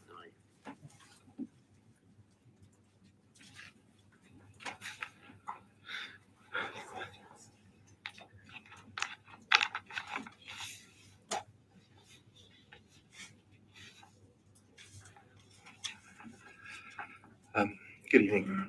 My name is Mike Shawn. I am the University Registrar and Secretary, and thank committee members for the opportunity to speak again in support of this application. As described in the Officers Committee report, the heights, massing and the amount of accommodation proposed were assessed by officers and determined to be acceptable at the outline stage. These constraints are defined within the parameter plans which were approved by the Planning Committee as part of the outline permission. This reserved matters application is therefore predominantly concerned with the design of the proposed buildings, which have been subject to significant public consultation, design review panel scrutiny and detailed discussion with the Council's Urban Design and Planning Officer. I'd like to take this opportunity today to respond to some of the comments made at the May Committee meeting. There was obviously a particular focus on the height of Block ST and its proximity to neighbouring properties. In terms of height, the building was reduced from 6 and 4 stories to 4 and 3 stories at an outline stage following public consultation. The 4-storey element of Block ST is 2.2 metres below the maximum height within the consented parameter plan. Regarding proximity to neighbouring properties, Block ST and indeed all of the blocks follow the guidelines set within Exeter City Council's Residential Design Guide supplemental planning document. The SPD calculation requires a minimum separation of 42.7 metres to the nearest property on Elbridge Gardens, taking into account the level changes between the site and neighbours, and the actual separation distance, as you've seen, comfortably exceeds this at 92 metres. Therefore, it is the applicant's view that Block ST is fully compliant with the outline approval in terms of height and residential amenity. Regarding other matters, there was a comment made that the applicant had not passed across 26 consultation feedback forms to the Planning Authority. Following usual practice, these comments within these forms were summarised in the Statement of Community Involvement submitted as part of the Reserved Matters application. Concerns were also expressed on the increased risk of traffic incidents on Cowley Bridge Road and the New North Road due to the development. The Council's Highways Department has not raised any concerns based upon the risk of accidents, and obviously their 5-year website data shows there's been no fatal accidents at this time. At outline stage, the Council asked the applicant for shops to be retained as part of the development. The aim of this was to improve the amenity and to reduce student footfall outside of campus. If other students wish to use this shop, the quickest and most direct route is to use the nearby footpath situated on the university land. And it should be noted that Burts Grange Village already benefits from a shop located in the same location as that proposed. A comment was also made on the risk of flooding to nearby properties during construction. And condition 25 of the outline consent requires the application to provide detailed proposals for the management of surface water and silt runoff from sites during construction. In response to this condition, a proposed drainage strategy has been submitted, which includes an engineered solution, and a drawing shows how discharge water will be managed during construction. In summary, since 2019, this development has evolved in response to officer design review panel and public feedback, and the result of this process is a compliance scheme which you're considering this evening. When completed, West Park will lead the education sector in being low carbon, sustainable student accommodation. It will provide significant social value, and it will provide local economic benefit to the city and wider community. It will help us meet current and expected future growth and build upon the university's existing 1.6 billion of output to the local and UK economy, together with supporting over 15,500 jobs. Thank you again for this opportunity to speak. Thank you, Mr. Knight. All right, I have questions for Mr. Shaw on his presentation. I'll start with Councillor Hannaford and then Councillor Ashford. Thank you, Chair. What is your view on the suggestion from the residents of repositioning one block? That seems to be one of the main bones of contention. That maybe if that was done or considered, then that would go some way to bringing a bit more harmony between yourselves and the residents. And the comment I think was made: students looking at students rather than looking at residents. It's a very difficult question to answer, isn't it? Because of course the amount of time, effort, money and investment that's gone into designing this site has been trying to maximise the site's utilisation, but also make it work as an overall design.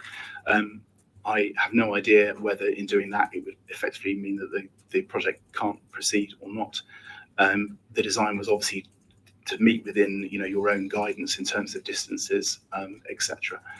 So I don't think a redesign of that nature at the moment would be appropriate, considering the fact that we've met all of the original guidelines provided. Thank you. Councillor Ashford. Thank you, Chair. Councillor Hannaford has actually beaten me to it with one of the questions about turning around the building, which would seem to fix a lot of the problems. Can you just clarify, because I can't quite understand, you said it was dropped from 6 stories to 3 stories, and I heard a resounding no in the background. Could you explain where that number came from, please? If you look through the supplementary information that you've been provided, it shows you the stages of the process and the public consultation that was considered. So during that design process, the original height was reduced as I described. Thank you. Then Councillor Mitchell. Thank you.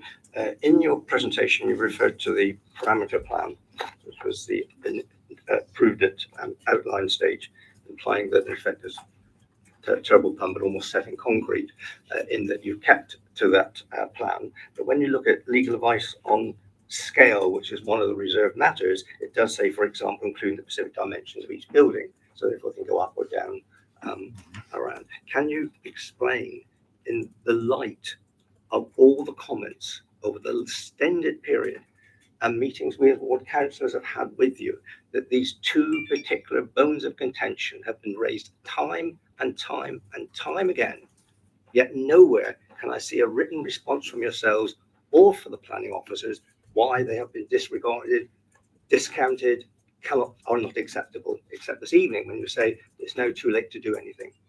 It might have been too late for the last 2 years. I obviously can't talk for the officers. They will have responded accordingly during the process.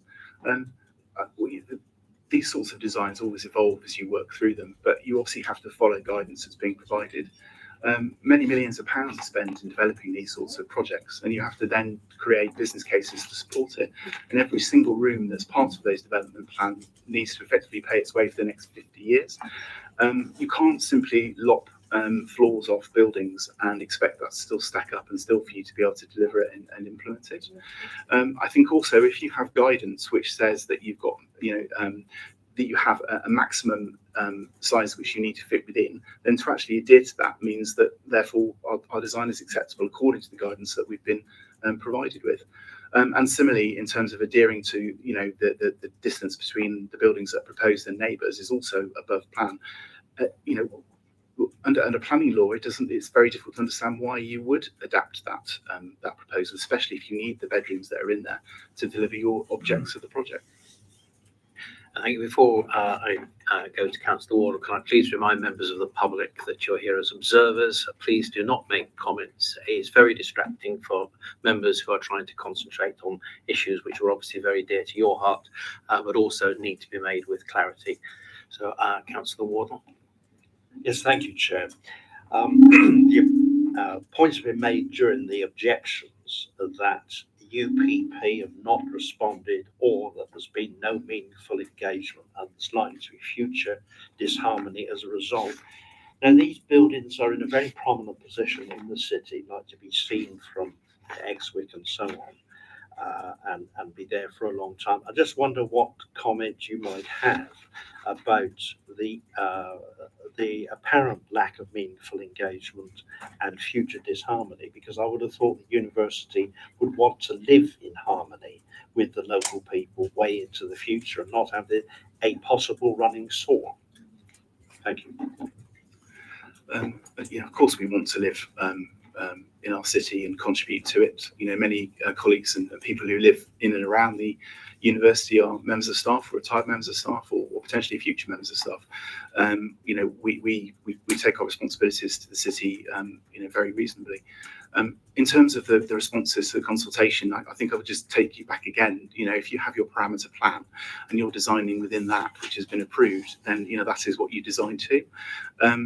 We believe that the provision of student accommodation on campus also meets one of your City Council's ambitions and goals, which is to try and reduce the number of houses that might be turned into houses of multiple occupation.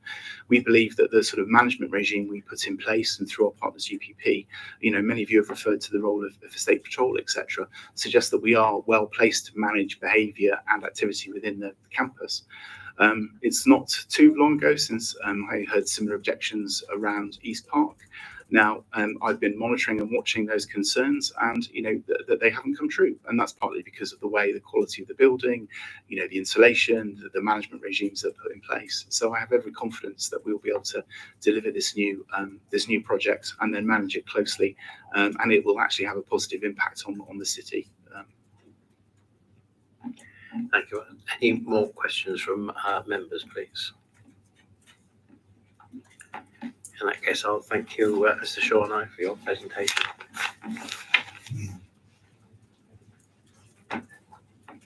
Okay, so now this is the debate. Okay, so as part of the debate, you can ask questions of officers, you can make statements. Okay, we'll try and get it all done in one go, and preferably one go per person, please. Thank you. Who am I starting with? Councillor Hannaford.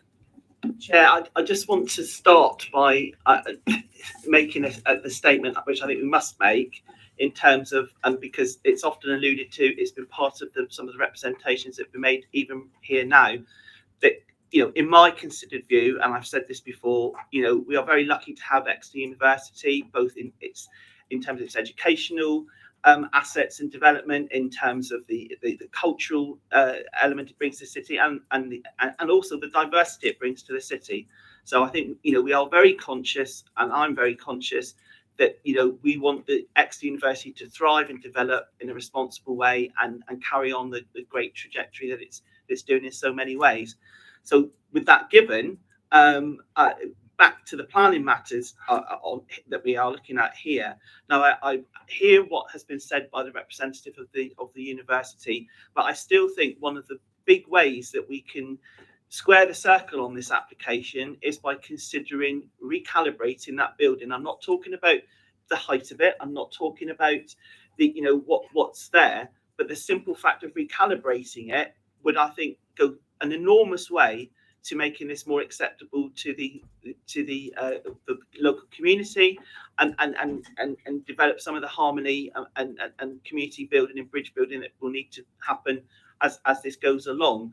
So can I ask officers, can we, if we were so minded, suggest recalibrating this building, and so that it, as the resident said, it's students looking at students and not students looking at residents.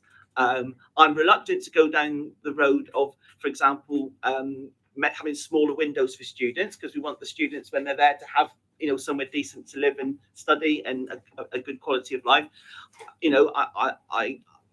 It's difficult, but I think it's right that the students, for example, would have outside recreational areas, particularly with the hot weather, if it's managed properly.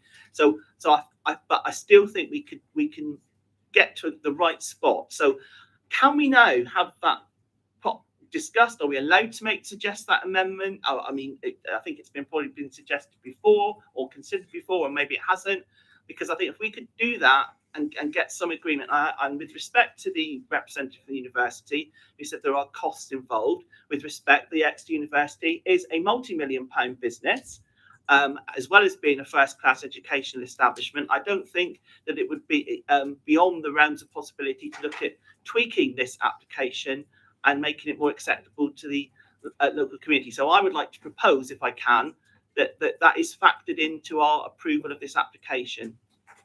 Thank you, Chair. Councillor Halliford. What I'm going to do is I'm going to invite the director to summarise at the end and hopefully include answers to all of these points. Okay, so next question I'll take Michael.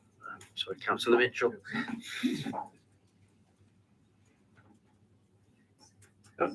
Sorry. Thank you, Chair. I think we've had an interesting exchange of opinions and views this evening. As the only member who voted against the outline stage, I come back to this with fresh eyes. I think the main thing we have to bear in mind is that we're a city with a university, not a university with a city attached. And we have to make sure that what the university does sits in harmony with our long-term residents. And over this period of 2 years, we've had these bones of contention on two particular elements of this development. Because none of the residents, none of the ward councillors are opposed to development on this site for more students to live at the university. We're all delighted by that. But at the same time, this is a development that will be there for 50, 60 years. Students are there for 10 weeks at a time. Residents are there permanently. So in planning terms, if we can do anything to mitigate the reality of the problems the residents face, unless you're telling me these are unreal, they're not going to occur, which I've not heard in any of the reports so far, that they're totally unreasonable in planning terms. Some of the ideas they've come about moving the road, slightly adjusting the building, and potentially looking at the height of the reception block are totally unreasonable. I think it is our duty as councillors representing our residents of the city, including the university, to ensure that both parties can live in harmony, because this is a long-term benefit for the city, but also hopefully has to be a long-term benefit for local residents. Thank you, Councillor Mitchell. Does anybody else wish to speak, please? Councillor Ketch.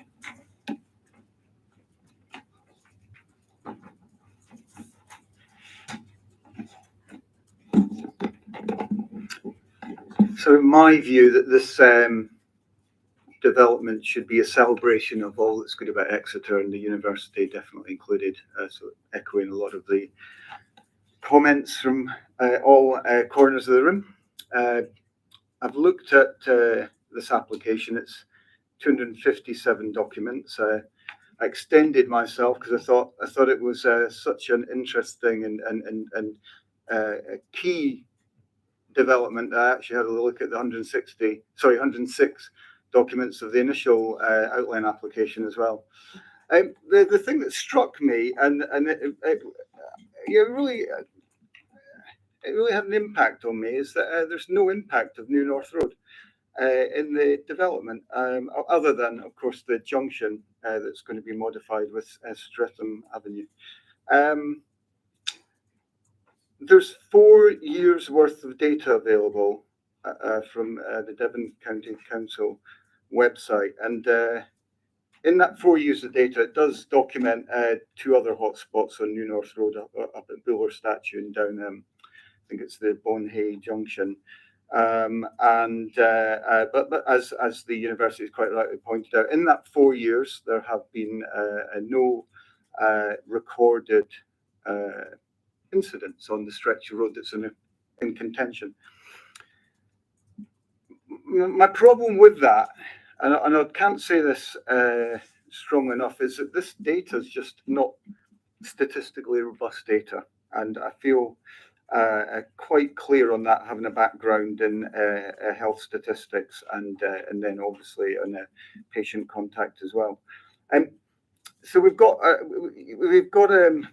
two applications that sort of never mention New North Road, and we've also, as the university representative sort of rightly pointed out, the best data we appear to have is of 4 years duration, and I presume that's to do with digitalisation of records. I don't know, but it seems a very short period in which to make claims of safety for a road. So I'm left with the evidence that's also in the public domain, and I've visited the site, and I was quite taken by the site visit. What I saw was evidence of the sort of fallout of one of the deaths, where parents did put up some bollards, and the bollards are barely left standing, and people can make their own judgment on that. But also of a path which is between the Burke's Village site and the Streatham Avenue junction. It's not maintained, so it should be really a 2 metre wide path, and it's about 1.5 meters, having walked up it recently and seen sort of the overgrowth and lack of maintenance thereof. This is all building a picture to me of about the transparency of the safety assessment that's been done by Devon County Council. It's not mentioned in either application. I felt I'd been assured that it had been. Now, maybe the Devon County Council has got more data on this site, and it's not in the public domain, and I'd very welcome Devon County Council to come forward and share that with us. But I know that they use this database that's only got 4 years worth of data for other safety decisions throughout the city. And I put the onus on Devon County Council to come forward and make the case. But we have 2 planning applications, neither of which mentions New North Road. The baseline data, I would make a professional judgment that it's statistically not robust. And I found Devon County Council wanting for these 2 applications. And that's all I'd like to say. Thank you very much, Councillor Ketch. Looking for any other speakers, please, to contribute to the debate. Nope. Right.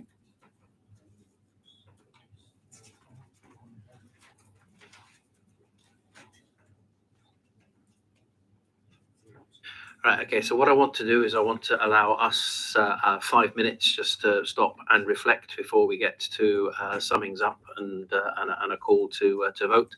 There is the model there if you want to go and have remind yourselves of what it is that we're looking at. So I'd like to reconvene, please, in around about 5 minutes' time. Thank you.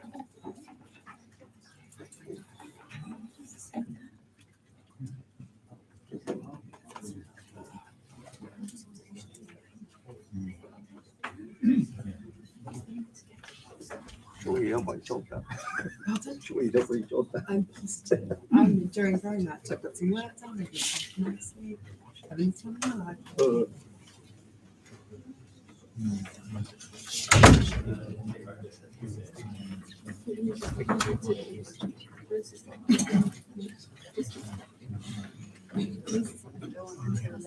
No, you're in the last 15 minutes. Yeah, it's the last one.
So committee, before we come to a vote on this, I'm asking the director, Ian Collinson, to give you a summary of the arguments that you have heard.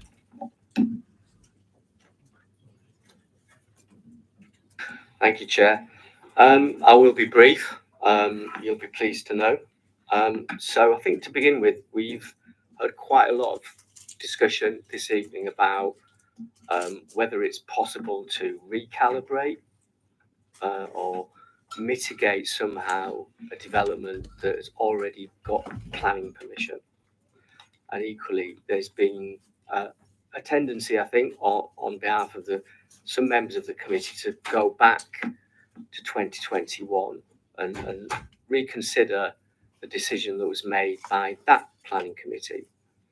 On both of those counts, I'm advising you that isn't within your remit this evening. Your job this evening is to consider the reserved matters application that is in front of you and consider whether that is acceptable and to discharge the conditions that are effectively within the reserved matters. So just to cover off in brief, you've seen the advice that's provided by officers about the difference between outline and reserved, and in this case also the status of those approved plans. That's in relation to things like layout and scale, also access and highways. You've also heard and asked questions actually about issues to do with residential amenity and highways and how that relates to guidance and policy that relates to those, particularly in terms of the SPD on residential guidelines. And you've heard officers' views on that in terms of the fact that these reserved matters proposed are well within those policy guidelines and policy requirements that are used, and there are tools effectively to determine, or undertake an assessment, which is what the officers do, and then what you do as the committee is then use those same tools to determine and make a decision. You've also heard about the level of consultation and engagement that the university has undertaken for its proposals, and you've heard some criticism of that, the level of engagement and whether residents have been listened to or not. What I would say on that is that whatever standard of engagement and consultation that the university have undertaken, that is not a planning consideration. It's something that we would always encourage. We would always encourage any applicant to talk to their neighbours and share ideas and share plans. But to the extent to which that has been done, either now as part of the reserved matters or originally, again, is not a consideration for you tonight. So there's been a particular focus on block ST. That's taken up a lot of your consideration this evening, partly because that's the block that's closest to the local residents. And you've asked for us to consider whether it's possible to, I say, reorientate or recalibrate that block. Unfortunately, that isn't within your remit this evening because that would affect the footprint of the building. The footprint of that block is quite clearly set out in the parameter plan, and provided that this reserved matters application complies with that parameter, along with heights and other aspects that have been set out for you, it's not within your gift, I suggest, to reconsider that. What you are able to reconsider is the details that within, as was really well described to you, that three-dimensional block. So filling in and colouring the details of that block is what you're being asked to consider tonight. And likewise, in terms of highway safety was considered at outline stage, and that was deemed to be acceptable. So what you're being asked to consider now is the details around that in terms of detailed movements and access, but the principle in terms of how that movement and access is undertaken has already been considered and approved. So I'll leave you with those thoughts, and hopefully that's the clarity that you need now to make your decision on this reserved matters application.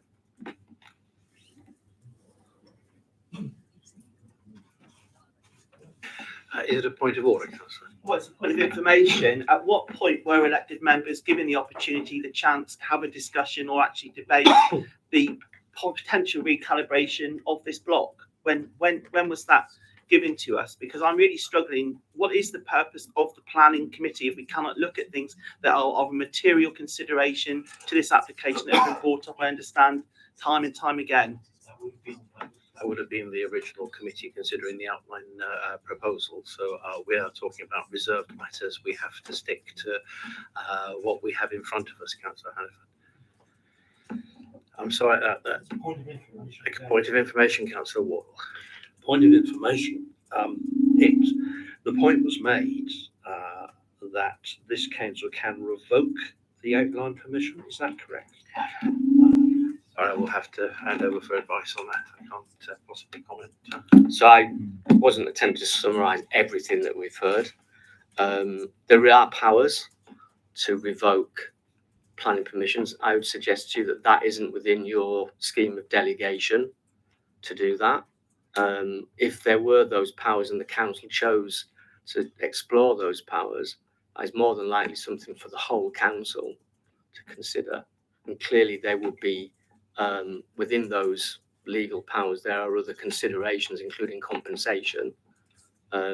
What's in front of you tonight is a decision to be made about whether to grant reserved matters application, not to consider whether to revoke a consent that was lawfully granted 2 years ago.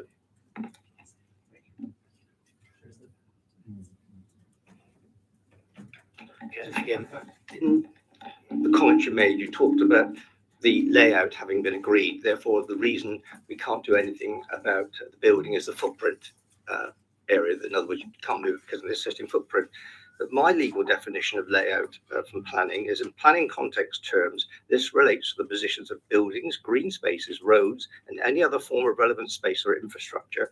Layout also covers a relationship to each other, as well as buildings outside the development, and that is under reserved matters. So I'm going to ask our planning lawyer to try and help you with your understanding. I think the point in respect of block ST, I think this point's been made by colleague officer, is the current footprint as it's shown on the parameters plan.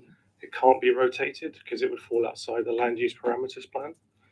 So that's, Catherine, do you want to just point out?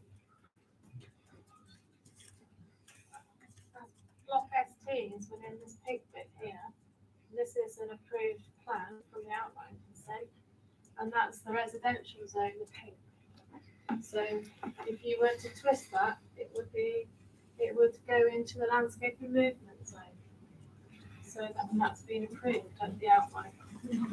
So I think that's the point, is the applicant has designed to the agreed parameters that were agreed at outline stage, and that's falls within the approved permission in the sense that that was approved parameter under the original outline. So therefore, redesign can take place within inside the pink blob, but not outside the pink blob, in effect, you're saying, to put it in crude terms. Yes. Yeah. In crude terms, yes. Yes.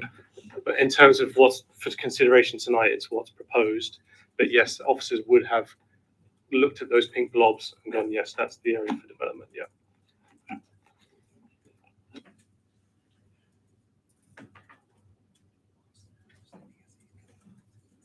Okay, so I remind the committee that the reason why we're here tonight considering this is that the last meeting you resolved to defer subject to a site visit. We have had that site visit, and we are now at the stage where I need to propose the motion that this committee grants permission with all of the multiple conditions that are on there, accepting the reserved matters. I'm asking for a seconder. I have Councillor Zashin as my seconder. So I am now proposing a vote.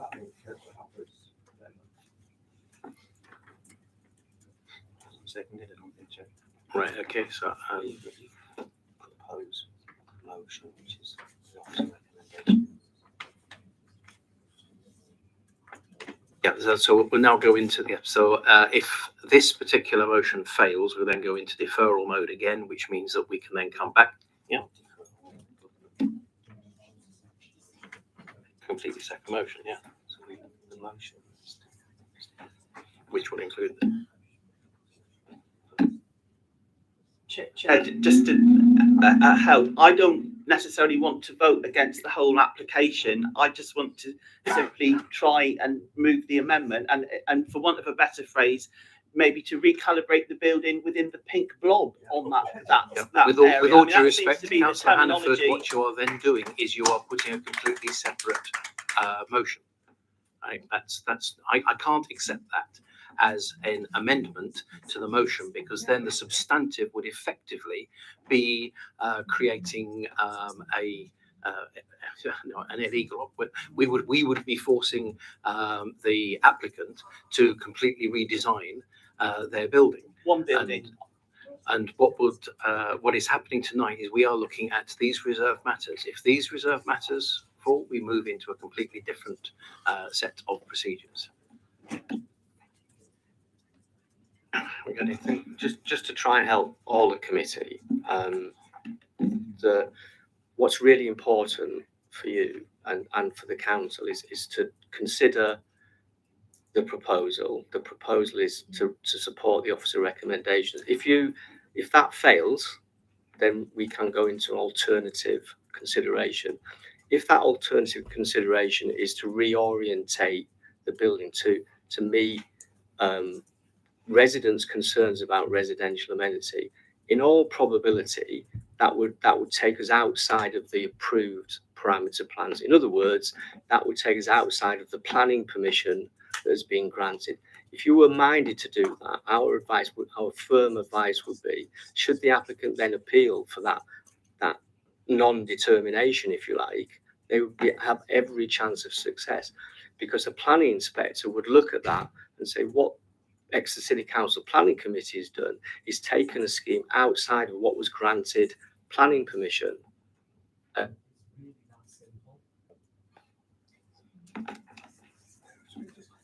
We've granted permission for something to be built in the pink block. What we're saying is we're not happy with the design of that or the aspects of that building at the moment. And all we're asking is for the developer to go back and rethink if anything can be done within that pink blob to ameliorate some of the problems the local residents have raised. I think that the director has made the position clear that effectively, if that's what you want, then you know where your vote will go. Okay, so we are at the stage where we must vote on this proposal. Okay, so we are proposing that we grant permission with the huge raft of conditions that are listed in the documents before you. Okay, this is a simple vote for agree or disagree. The proposal is still seconded by Councillor Asfashian, and so I am now calling for a vote, please, for those in favour of us granting permission with the following conditions. Okay, I'm voting. 6 in favour, Chair. And I'll ask for a clear indication of those against, please. 6 against, Chair. Right, okay, so this has put me in an incredibly difficult situation. I have listened very, very carefully to all of the comments. I am mindful very much of the legal and professional advice that I have received, and therefore I am putting my casting vote in favour of the permission being granted. So on that casting vote, permission is granted. Yeah, shame. What a crock of shit. So just point of order, Chair, you're voting twice? Yeah, we'll do that. As permitted in the Constitution, yes. Reluctantly, very reluctantly. Thank you to those of you that tried. Yes, thank you. Last time you mitigated. Last time you mitigated. It's all about money, isn't it? Right, Not about okay. people. Right, can I now say that we have come to the end of our agenda and therefore the meeting is closed? No, sorry, I'm sorry. This is yes, No, I'm sorry. My agenda slipped. We are now going to allow. We're going to have a 3-minute recess for me to collect my thoughts, for those people to leave, and hopefully for the abusive members to stop.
Keep on calling. Right. Okay. Right. Thank you, members. Moving on through the items, we have now item 7. Item 7 has been deferred at the request of the applicant, so we will not be considering the west side of Bellevue just yet. I believe that will come up at the end of the month. Item 8 is a list of decisions made and withdrawn applications. That's on your agenda documents.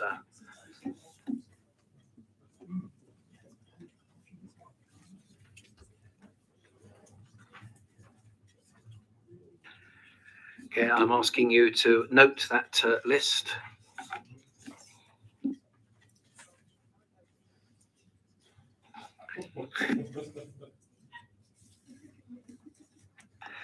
Okay, thank you very much. Our item number 9 on our agenda is the appeals report.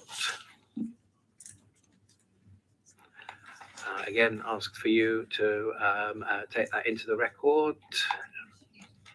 Okay, to note that one. So that's the appeals report. And our next meeting will be on Monday, the 31st of July. It'll be 5:30 here. And as the Chinese would say, let's hope for a less interesting life.